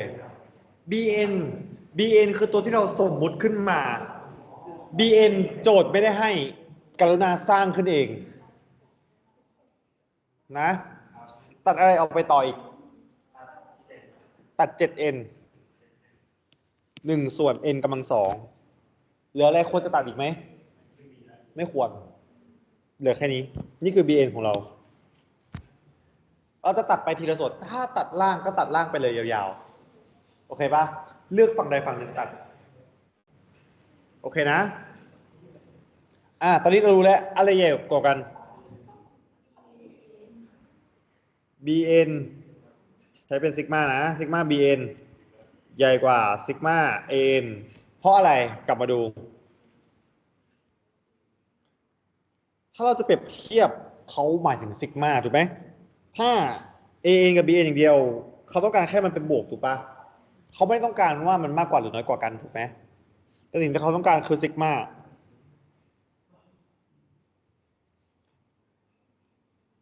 อยากจะใช้วิธีไหน1 หรือ 2ตอนนี้เรามีข้อมูลทั้ง 2อันเลยเราจะใช้อันไหนก็ได้อยากใช้อันไหนกัน1 หรือ 2ครับใช้อันไหนดีอยากใช้อันไหนกันเอา1ไหม1ไม่ค่อยได้ใช้กันเลยเนาะ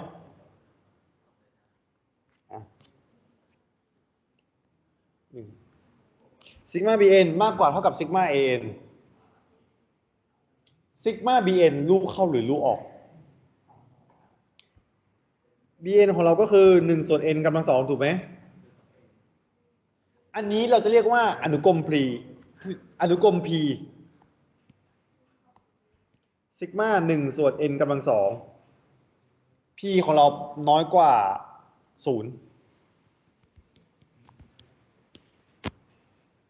p ของเราเป็น-2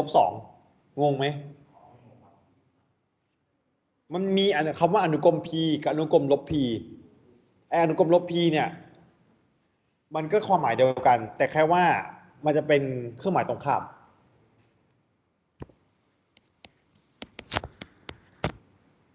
เพราะว่ามันคืออนุกรม n กำลัง-2งงไหมครับมันจะมีอนุกรม-p กับอนุกรม p เหมือนกันถ้าเป็นอนุกรม-p มันก็คือ p เป็น2ถ้าเป็นอนุกรม p เฉยๆเราจะบอกว่า p เท่ากับ-2แต่ถ้าเป็นอนุกรมกำลัง-p p จะเท่ากับ2เฉยๆก็คือความหมายเดียวกันแหละแค่มันอยู่ที่ว่าวิธีคนเรียกแบบเดียวกัน อเคไหมครับ มันมีสองวิธีเรียกบางหนังสือก็ใช้เป็นอนุกรม p บางหนังสือก็ใช้เป็นลบ p โอเคนะเดี๋ยวเขียนได้สองวิธีเลยแล้วกัน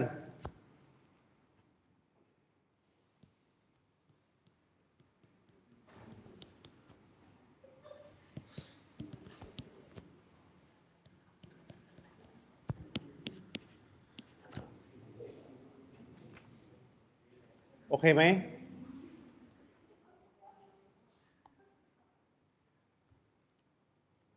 ได้ไหมงงไหมครับมันเขียนต่างกันนิดเดียวอ่ะแค่มีลบกับไม่มีลบ จริงๆตัวเดียวกันนะไม่เรียกว่าเขียนแค่รูปแบบการเขียนเฉยๆนะคะ เสียงอาจารย์ มันไม่มีคำว่าอนุกรมลบพีไม่ได้อนุกรมพีแต่เขียนรูปเดียวกั อะไรนะครับ อาจารย์คือเสียงมันออกลำโพงอะครับ มันไม่ได้ยินเลยครับอาจารย์ อาจารย์บอกว่าอนุกรมพีมีตัวเดียวค่ะมีตัวเวลาเขาเขียนอนุกรมแล้วขีดเป็นพีจะขีดในฝรั่ง สักครู่ครับอาจารย์แป๊บนะครับ เดี๋ยวผมขอถอดหน้าจอออกเดี๋ยวอาจารย์พูดนะครับ สักครู่ครับ เรื่องของหน้าจอหลบ ฮัลโหลอาจารย์พูดอีกรอบครับ อาจารย์บอกว่าอนุกรมพีมีแบบเดียวค่ะแต่ว่ารูปแบบของการได้ยกกำลังหรือทางได้ยกกำลังหมายลบได้บวกนะคือหมายลบได้ อยู่ที่รูปลักษณะการอยู่ที่รูปลักษณะ โอเคเดี๋ยวผม อยากให้เป็นบวก บอกให้ แต่อาจารย์อยากให้เป็นบวกเดียวมากกว่า โอเคครับ โอเคไม่ใช่แล้วป่ะต่อ เสร็จ แล้วป่ะ มากเลย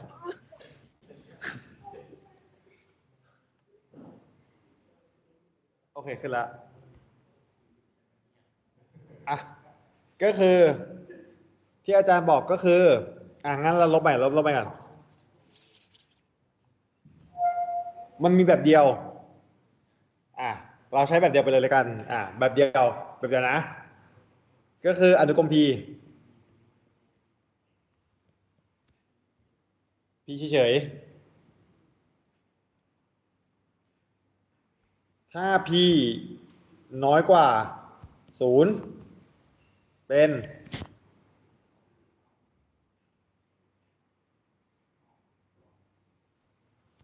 มี p น้อยกว่า0กับ p มากกว่า0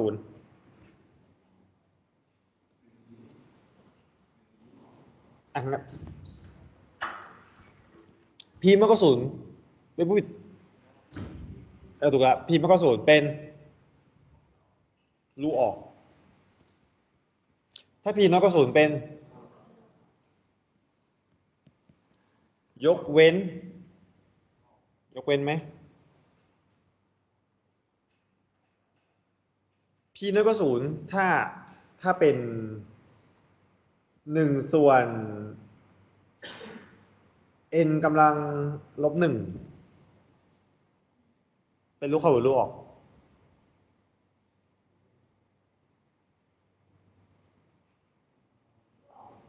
รูออก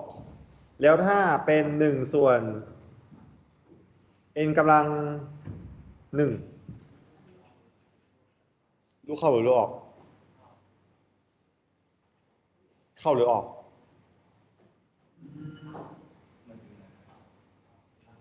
อนุกรมฮาร์โมนิกตัวนี้ตัวพิเศษ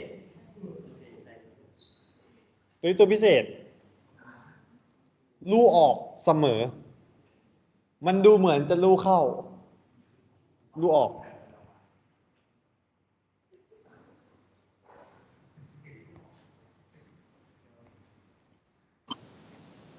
ฮัลโหล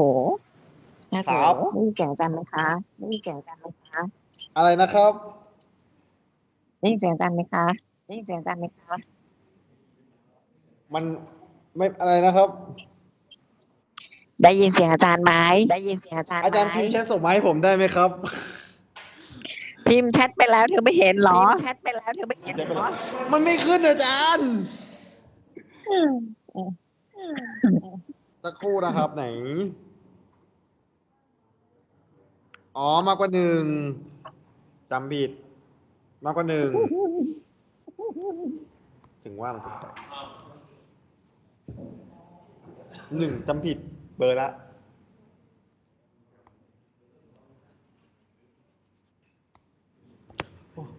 เบอร์กับชีวิต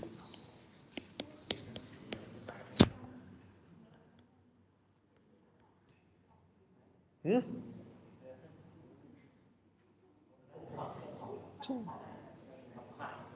เมื่อกี้ถูกแล้วโอ้เมื่อกี้เขียนถูกแล้ว ไปเปลี่ยนเมื่อกี้เปลี่ยนแค่0 เป็น 1พอ ไอ้รู้เข้ารู้ออกเหมือนเดิม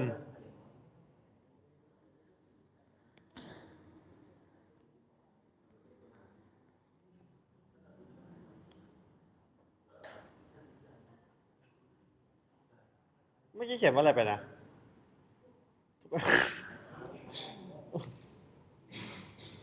ความจำไปหมดแล้ว สติสตังค์ โดนนั้นต้นกล้าตอนเขาดังต้นกล้าตอนเขาดัง อะไรนะครับ ต้นกล้าวันกับดักต้นกล้าวันกับดัก โอเค ถูกละเปลี่ยนแค่0 เป็น 1โอเค ไม่เบิดละ ตรงลูกออกอะค่ะ เติมเครื่องหมายเท่ากับด้วยเติมเครื่องหมายเท่ากับด้วย เอาเท่ากับ พี่เดี๋ยวดูที่เงื่อนไขที่อาจารย์เขียนไว้ด้วย เดี๋ยวนะ p มากกว่าเท่ากับ พี่มากกว่า1คือลูกเข้า1p มากกว่า1คือลูกเข้า แล้วไม่เขียนเหมือน พี่ เดิมสิ อยู่ระหว่างมากกว่าหรือเท่ากับ0หรือน้อยกว่า ลูกเข้า อันนี้ ลูกออก p ลูกออก ฮะ เสียงกูหายไปดูแชทแล้วกัน โทษครับผมเบอร์ครับอาจารย์ขอโทษครับ เดี๋ยวนะ p น้อยกว่า1คือลูกเข้า อันนี้ลูกออก แต่ถ้า p เท่ากับ1ลูกออก ไม่ใช่เท่ากับ1ตรงนี้ ต้องอันนี้ โอ้เพิ่งสังเกตวันนี้ก็จะทุ่มครึ่งแล้วสงสัยแล้วต้องจริงจังกันมากกว่านี้ โอเค ตอนนี้มันมีนะ อันนี้คืออนุกรม อนุกรมมี2แบบ แต่อันเนี้ยไอซิกมา1/nเนี่ย อันนี้เรียกอนุกรมฮาร์โมนิกไอเนี้ยอนุกรมฮาร์โมนิก แต่อันนี้รู้ออกนะ แต่ถ้าเจอลำดับฮาร์โมนิก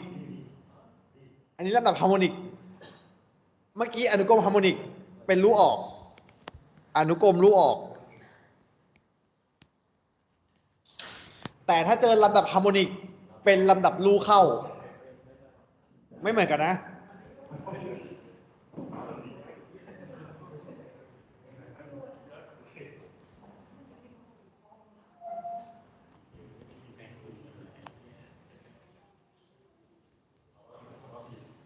พศวีเข้าใจไหมครับพศวี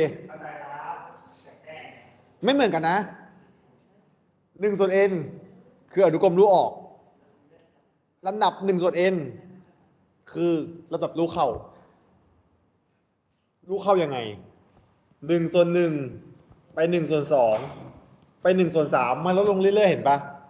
จาก1ไป0.5 0.5ไป0.3 0.3ไป0.25มันจะรู้เข้า0แต่ถ้าเป็นอนุกรมฮาร์โมนิกมันจะเพิ่ม โอเคไหม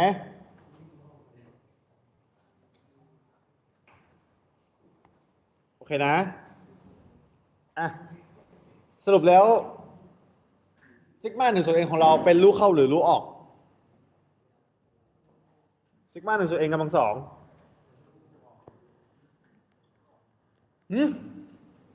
ซิกมา1/nกำลัง2เป็นรู้เข้าหรือรู้ออกรู้เข้า n ของเราเป็นเท่าไหร่p ของเราเป็นเท่าไหร่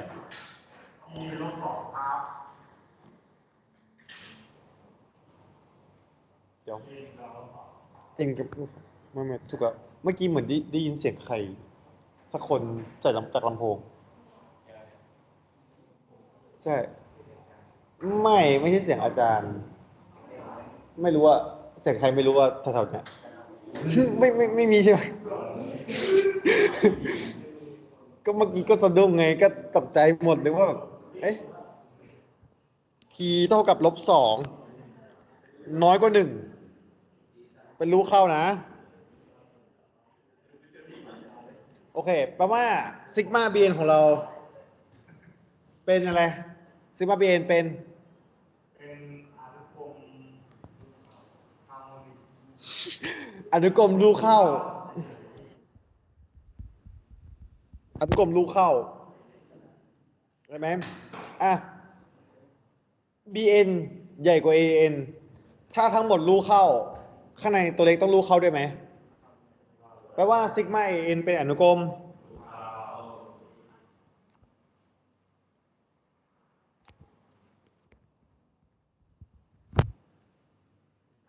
ตอนนี้ประกาศให้ทราบควิด2 ครั้งเราเฉลยหมดแล้ว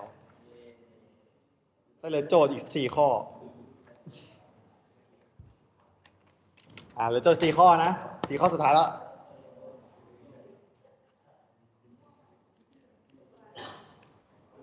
อยากจะพักก่อนไหมหรืออยากจะไปต่อเลยพักก่อนได้นะโอเค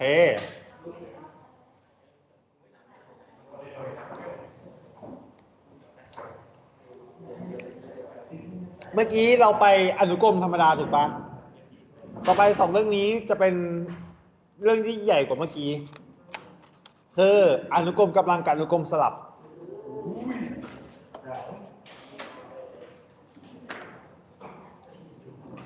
พักกันก่อนไหมจะพักใช่ไหมถึง10 นาทีแล้วกัน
การบ้าน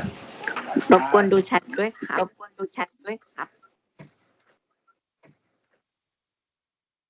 แชทในไลน์นะด้วยจ้า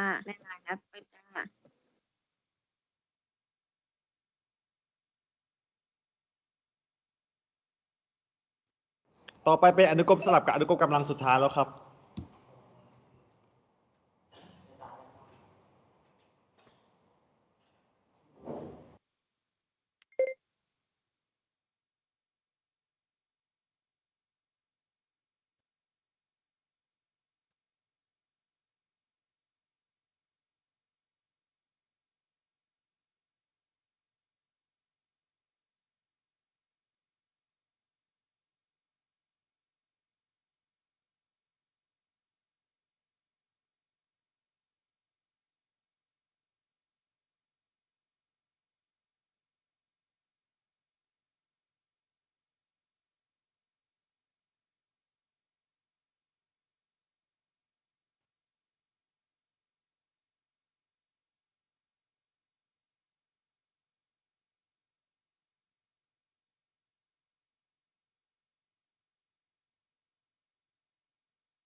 โอเคมา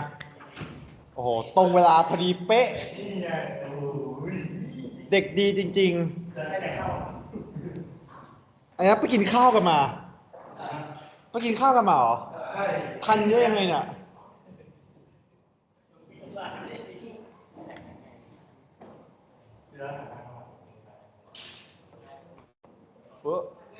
เดี๋ยวเนี่ยหน้าจอ เคกลับมาละ ไอ้ยุ่งเหมือนคนทะเลาะกันที โอเคอ่ะพร้อมนะ2 เรื่องสุดท้ายละพร้อม2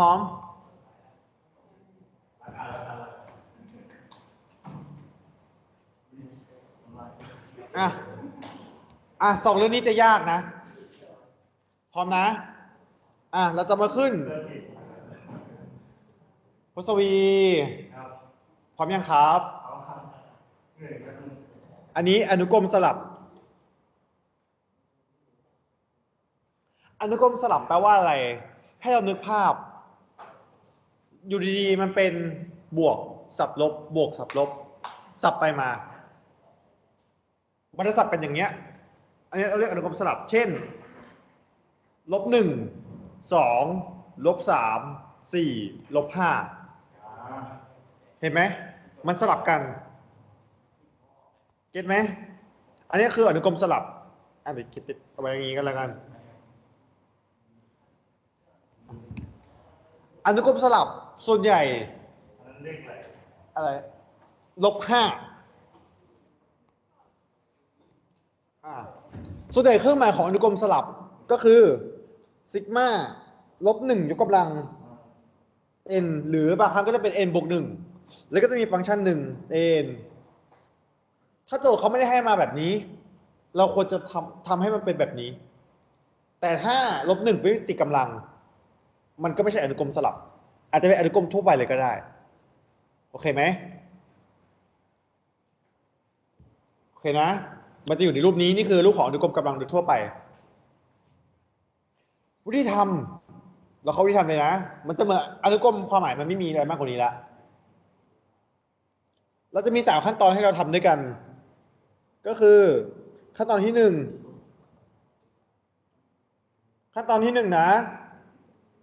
เช็คลำดับลูกเข้าลูกออก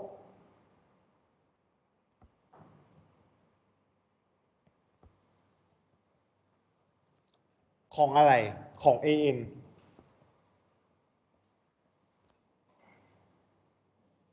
อ่านออกไหมของ AN โดยวิธีไหนลิมิต n สู่ infinity ของ AN ไม่ต้องเอา-1 กำลัง n มาด้วยหรือเอามาได้แต่ใส่ absolute ใส่ absolute อย่างนี้ไปเลยก็ได้โอเคไหม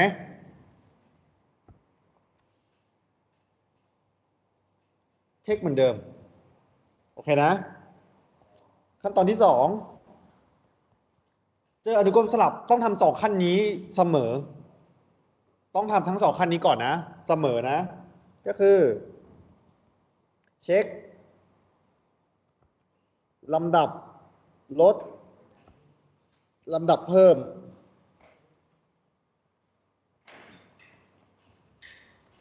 ลำดับลดลำดับเพิ่มมีกี่วิธีให้เช็ค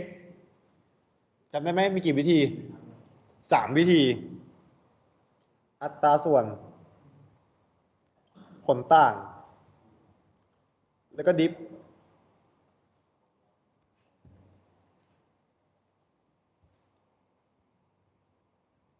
โอเคไหม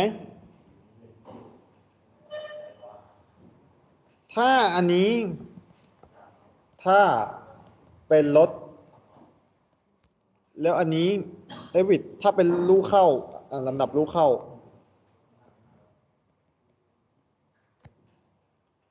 แล้วอันนี้ได้เป็น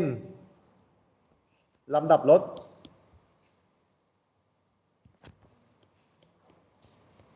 เราจะสามารถสรุปได้ว่าไออนุกรมซิกมาของ-1 กำลัง n ของ AN เนี่ยเป็นอนุกรมลูกเข้าแต่ถ้ามันลูกเข้าปุ๊บเราต้องต่อขั้นที่3ขั้นที่3ของเราก็คือดูว่าลูกเข้าแบบไหนมันจะมีทั้งลูกเข้าแบบสมบูรณ์กับไม่สมบูรณ์สมบูรณ์ไม่ใช่สมนะโอเคเช็คยังไงใช้5 วิธีไอ้5 ขั้นอนุกรม ฮาคันมีอะไรบ้างมีเปรียบเทียบ2แบบมี integral test ratio test แล้วก็ rule test แล้วเราใช้5วิธีนี้ในการเช็คว่ามันเป็นลูกเข้าแบบสมบูรณ์หรือไม่สมบูรณ์โอเคไหมก็คือซิกมา n เท่ากับ1ถึงตี้ของ absolute ลบ1กำลัง n an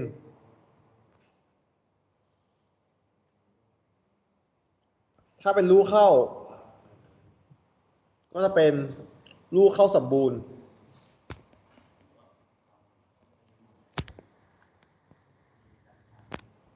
ถ้าเป็นลูกออก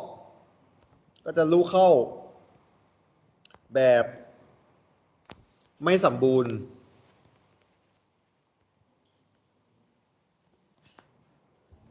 ส่วนใหญ่มักจะลูกเข้าแบบสมบูรณ์แต่ก็มีแบบไม่สมบูรณ์ด้วยแต่น้อย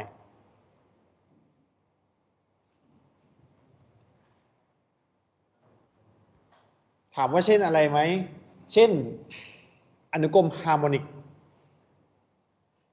เป็นลำดับลดแล้วก็เป็นลำดับลูกเข้าแต่เป็นลูกเข้าแบบไม่สมบูรณ์นี่แหละตัวง่ายๆเลยใกล้ตัวไหมอ่ะเรามาลองทำโจทย์กันเลย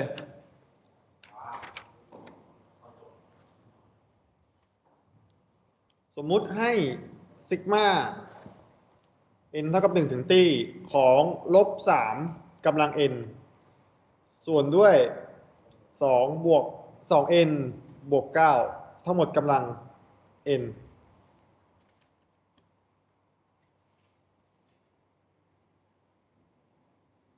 ต้องการรู้ว่าลูกเข้าแบบไหนลูกเข้าหรือลูกออกด้วยดีกว่า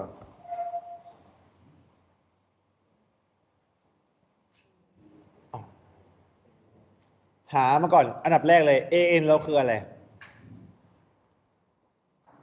an เท่ากับอะไรเราควรจัดให้มันอยู่ในรูปไหนลบ1อยู่กำลัง n คูณกับอะไรสักอย่างถูกไหมเราสังเกตตรงนี้มันคือยังไม่ใช่ตอนที่ n ยังไม่ใช่ตอนนี้ลบ1กำลัง n คูณกับ3กำลัง n งงไหมไม่งงนะทีเนี้ยเรามีลบ1กำลัง n แล้วที่เหลือของเราคือ an n ของเราคือ3กำลัง n ส่วนด้วย 2n บวก9กำลัง n ทีเนี้ยเราจะเข้าสู่3ขั้นขั้นแรกก่อน เราจะเช็คว่าอะไรเช็คยังไงระดับลดหรือระดับเพิ่มทั้ง2ขั้น1กับ2ทำอะไรก่อนก็ได้แต่ต้องทำทั้ง2ขั้นจะทำ2ก่อนก็ได้จะเช็คระดับลดเพิ่มก่อนก็ได้หรือจะเช็คระดับลูกเข้าหรือลูกออกก่อนก็ได้แต่ต้องทำทั้ง2ขั้นเมื่อกี้บอกอยากเช็คอะไรนะระดับลดเพิ่มก่อนใช่ไหมเช็คลำดับลดเพิ่มทำยังไงข้อนี้ใช้วิธีไหน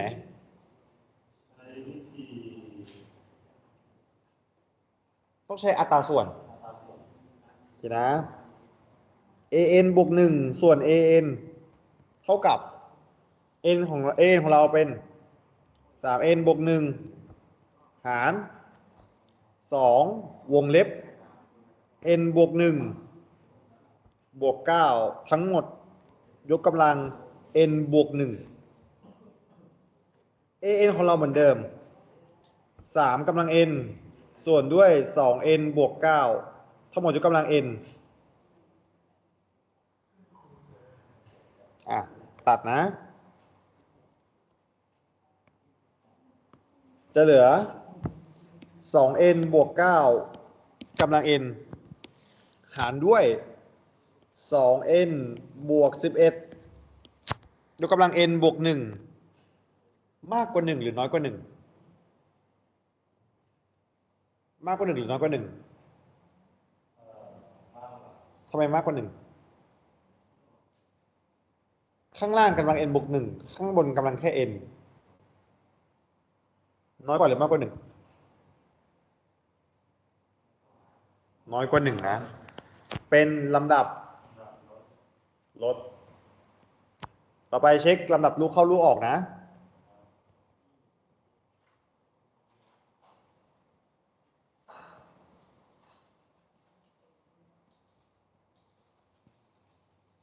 ก็จะเป็นลิมิต an n สู่ infinity เนาะเท่ากับลิมิต n สู่ infinity ของ3กำลัง n ส่วน 2n บวก 9กำลัง n ได้เท่าไหร่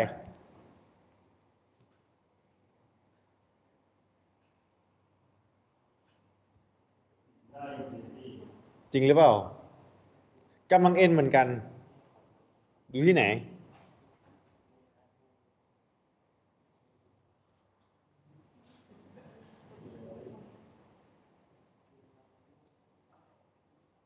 ตอบ 0 เพราะ 3กำลัง n กับ n ยกกำลัง n ตี้กำลังตี้กับ3กำลังตี้อะไรมากกว่า นั่นแหละ ถ้าเรามองอีกมุมหนึ่งมันคือ3ส่วน 2n บวก 9 ทั้งหมดยกกำลัง n เก็ตไหมแทน n เข้าไปเป็นตี้ในวงเล็บ3ส่วนตี้ได้เลย ได้0กำลังตี้ได้เลย0นะเพราะว่าข้อนี้เป็นลำดับลูกเข้าแต่ว่าอันนี้เป็นอนุกรมลูกเข้าแล้วแล้วลูกเข้าแบบไหน มาดูขั้นที่ 3ขั้นที่ 3นะลูกเข้าแบบไหน มี5วิธีให้เลือกก็คือไอเช็ค5วิธีนั้นแหละใช้อนุกรมเช็ค5วิธีนะใช้วิธีไหนดี มีกำลัง n ทั้งหมดเลย วิธีที่ root test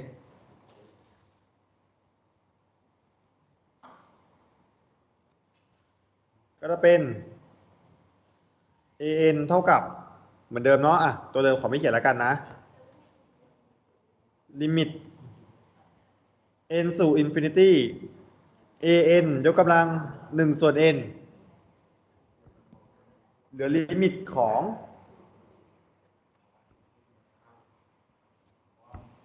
3ส่วน 2n บวก 9 ได้เท่าไหร่ครับ ได้เท่าไหร่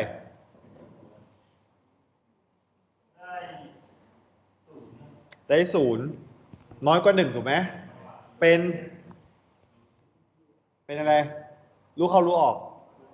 รู้เข้าดังนั้นเราสามารถสรุปได้เลยว่าข้อนี้อนุกรม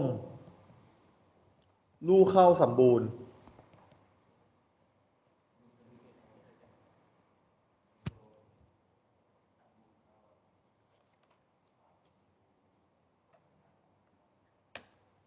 เห็นไหมจบเรื่องนี้นะจบอนุกรมสลับแล้วนะเหลือสุดท้ายละอนุกรมกำลังอนุกรมกำลังคล้ายกับอนุกรมสลับต่างตรงที่ว่าอนุกรมสลับไม่มี x อนุกรมกำลังจะมี x โผล่ขึ้นมาแล้วทำคล้ายๆกัน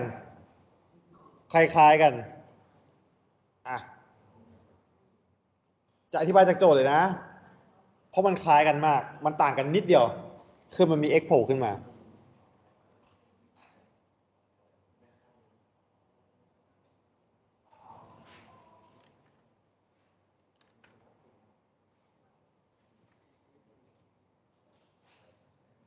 เคนะพร้อมนะซิกมาn เท่ากับ0ลบ1กำลัง n บวก1 x ลบ2กำลัง n หารด้วย n คูณ3กำลัง n ข้อนี้มันมี x เราจะนับเป็นอนุกรมกำลังโอเคไหมข้อนี้อนุกรมกำลังนะขั้นแรกเราจะสมมุติตัว u ขึ้นมา un เหมือนสมมุติ an เลยเหมือนกันเลยให้ un เท่ากับลบ1กำลัง n บวก1วงเล็บ x ลบ2กำลัง n หาร n คูณ3กำลัง n ควรใช้เรโชหรือรูทเทส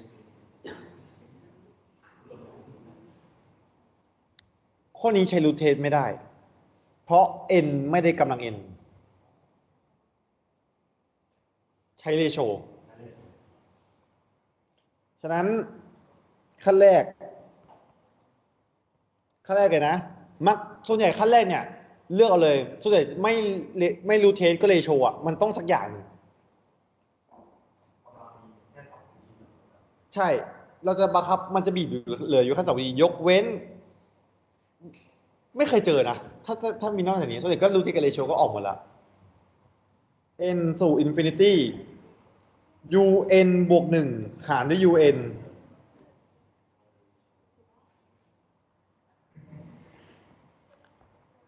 เท่ากับ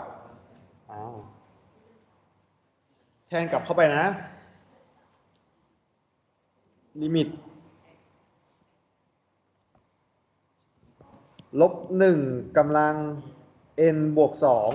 2 x ลบ2กำลัง n คูณ x ลบ2นะมันกำลัง1นะหารด้วย n บวก1คูณ3กำลัง n คูณ3มันคือ3กำลัง n บวก1นะวงเล็บนี้หารด้วย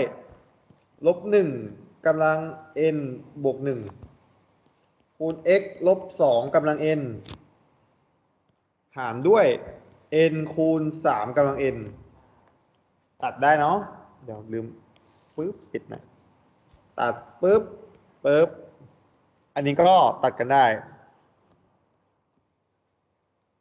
ไม่ตัดกันได้อีกไหมตัดอันนี้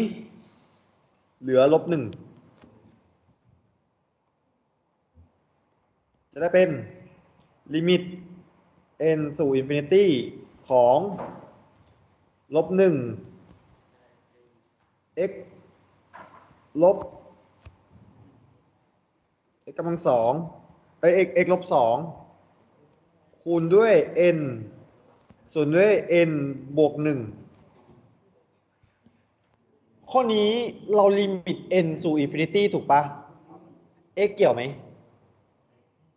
ดึงเอาไว้ข้างหน้าฉะนั้นเราจะได้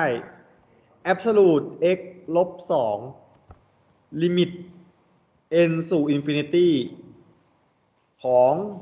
ลบ n ส่วน n บวก1ได้อะไรลิมิต n ลิมิตลบ n ส่วน n บวก1ได้อะไรได้1แปลว่าเราจะได้เป็น1คูณกับ absolute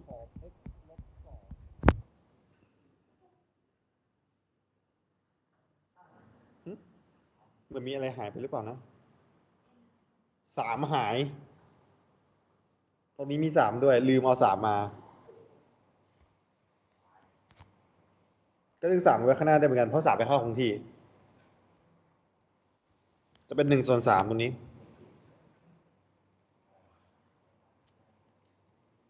ตอนนี้เราได้ค่านี้ออกมาแล้วเราจะได้ตัวที่เรียกว่าลอนออกมาลอนของเรามีค่า1 ส่วน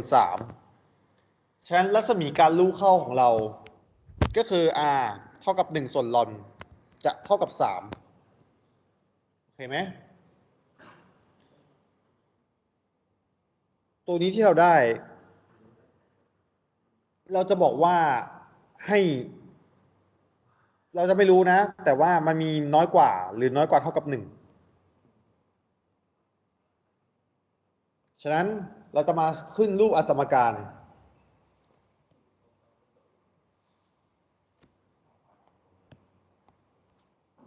3ย้ายไปคูณกับ1นะก็จะเหลือ x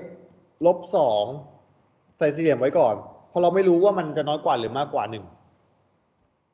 อันนี้ก็เป็น3นี่เป็นลบ3งงไหมมาจากการย้าย3ตัวนี้มาคูณ1ตรงนี้ มันจะได้เป็น x ลบ2คือเรายังไม่รู้ไงว่ามันจะเป็นเท่ากับหรือไม่เท่ากับ แต่มันที่แน่ๆมันจะน้อยกว่า1ตอนนี้มันก็เป็น3ละเพราะเราย้าย3ขึ้นมาคูณ1ถูกปะเลยได้3โอเคไหมโอเคนะ ทีเนี้ยเราย้าย2ไปบวกถูกไหมเหลือ x ก็เป็น5ตัวนี้ก็จะเป็นลบ1งงไหม x ลบ2ย้าย2จากลบย้ายไปทั้ง2อันไปบวกทั้ง2อันถูกต้องย้ายไปบวกทั้ง2ข้างโอเคนะ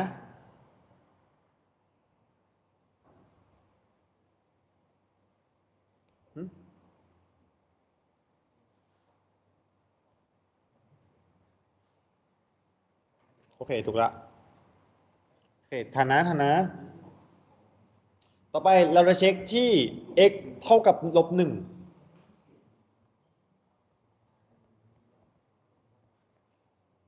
ที่ x เท่ากับลบ1นะแล้วก็แทนลบ1กลับเข้าไปในโจทย์ของเรานี่แทนลบ1กลับเข้าไปขออนุญาตก๊อปมาใกล้แล้วใกล้จบแล้วข้อนี้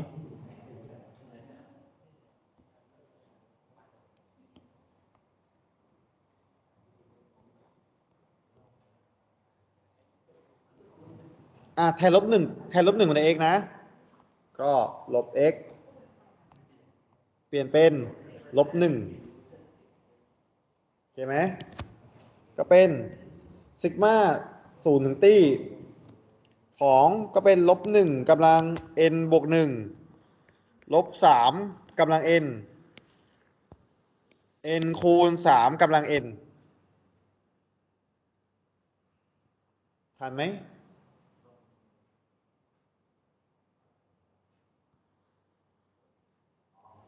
โอเคนะตรงนี้ตัดก็ได้เนาะได้เลยลบ1ถูกปะก็จะเป็นซิกมาอินฟินิตี้ n เท่ากับ0ลบ1กำลัง n บวก2ส่วนด้วย n ถูกไหมตัวนี้ตัดกำลัง2ทิ้งได้ลบ1กำลัง2มาได้1นี่คือลบ1กำลัง n คูณกับลบ1กำลัง2ตัวนี้มาได้1โอเคไหมเพราะว่าเราจะเหลืออะไรอนุกรมสลับลบ1กำลัง n คูณด้วย1ส่วน n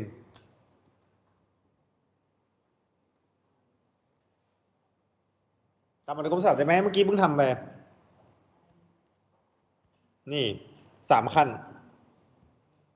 เช็คลำดับลดลำดับเพิ่มเรารู้แล้วมันคืออนุกรมฮาร์โมนิกถูกไหม1ส่วน n เป็นลำดับอนุกรมฮาร์โมนิกเป็นลำดับลดถูกไหมเป็นรู้เข้าหรือรู้ออกรู้ได้ไงเป็นรู้เข้าอนุกรมฮาร์โมนิกสรุปรู้เข้าหรือรู้ออกเช็คแล้วกันขั้นแรกเช็คลำดับลดเพิ่มทำไม1ส่วน n บวก1ส่วน1ส่วน n n ส่วน n บวก1 ลดหรือเพิ่มน้อยกว่า1ถูกไหมเป็นลำดับลดขั้นที่2เช็คลำดับลูกเข้าหรือลูกออกถูกไหม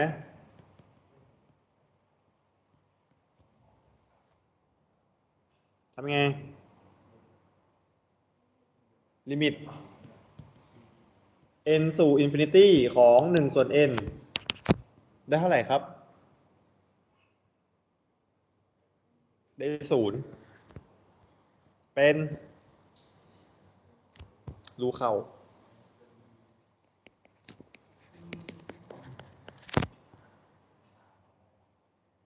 ตอนนี้เราไม่ต้องเช็คขั้นที่3อนุกรมสลับต้องเช็ค3ขั้นถูกไหมถ้าในเรื่องอนุกรมกำลังเราเช็ค2ขั้นพอเราสรุปได้ว่ามันเป็นอนุกรมรูเข้ากลับไปดูถ้าที่ x ลบเท่ากับ-1เป็นรูเข้าตรงนี้เราได้เครื่องหมายแล้วว่าเป็นน้อยกว่าเท่ากับมากกว่าเท่ากับคือตอนแรกเนี่ยมันจะเป็นอย่างนี้ก่อนแต่เราไม่รู้ว่ามันจะมีเท่ากับหรือเปล่าถ้าเป็นอนุกรมรูเข้าเช็คแล้วให้ใส่เท่ากับแต่ถ้าเป็นรูออกไม่ต้องใส่เท่ากับต่อไปเราเช็คที่ x เท่ากับ5นะต่อไป x เท่ากับ5ใช่ไหม5เช็คเหมือนเดิมเลยแล้วก็ว่านะ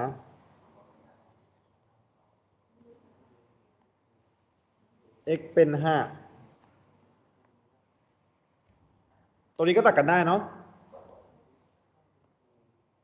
ได้เหมือนเดิมเลยไหม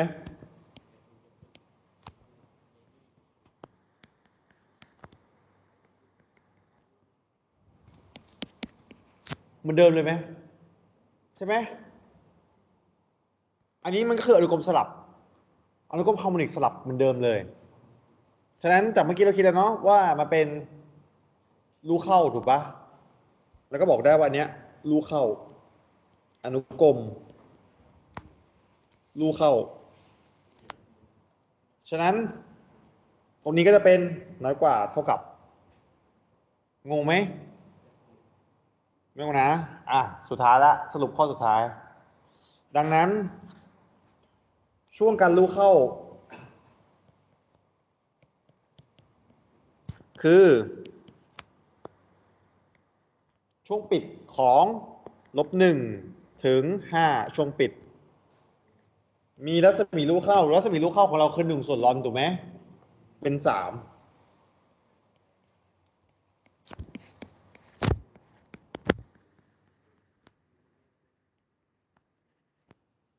จบแล้ว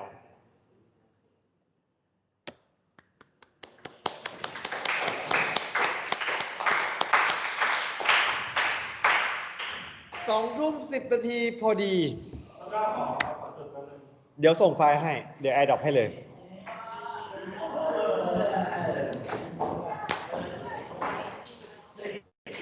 เรียบร้อย Very good ขอบคุณมากครับอาจารย์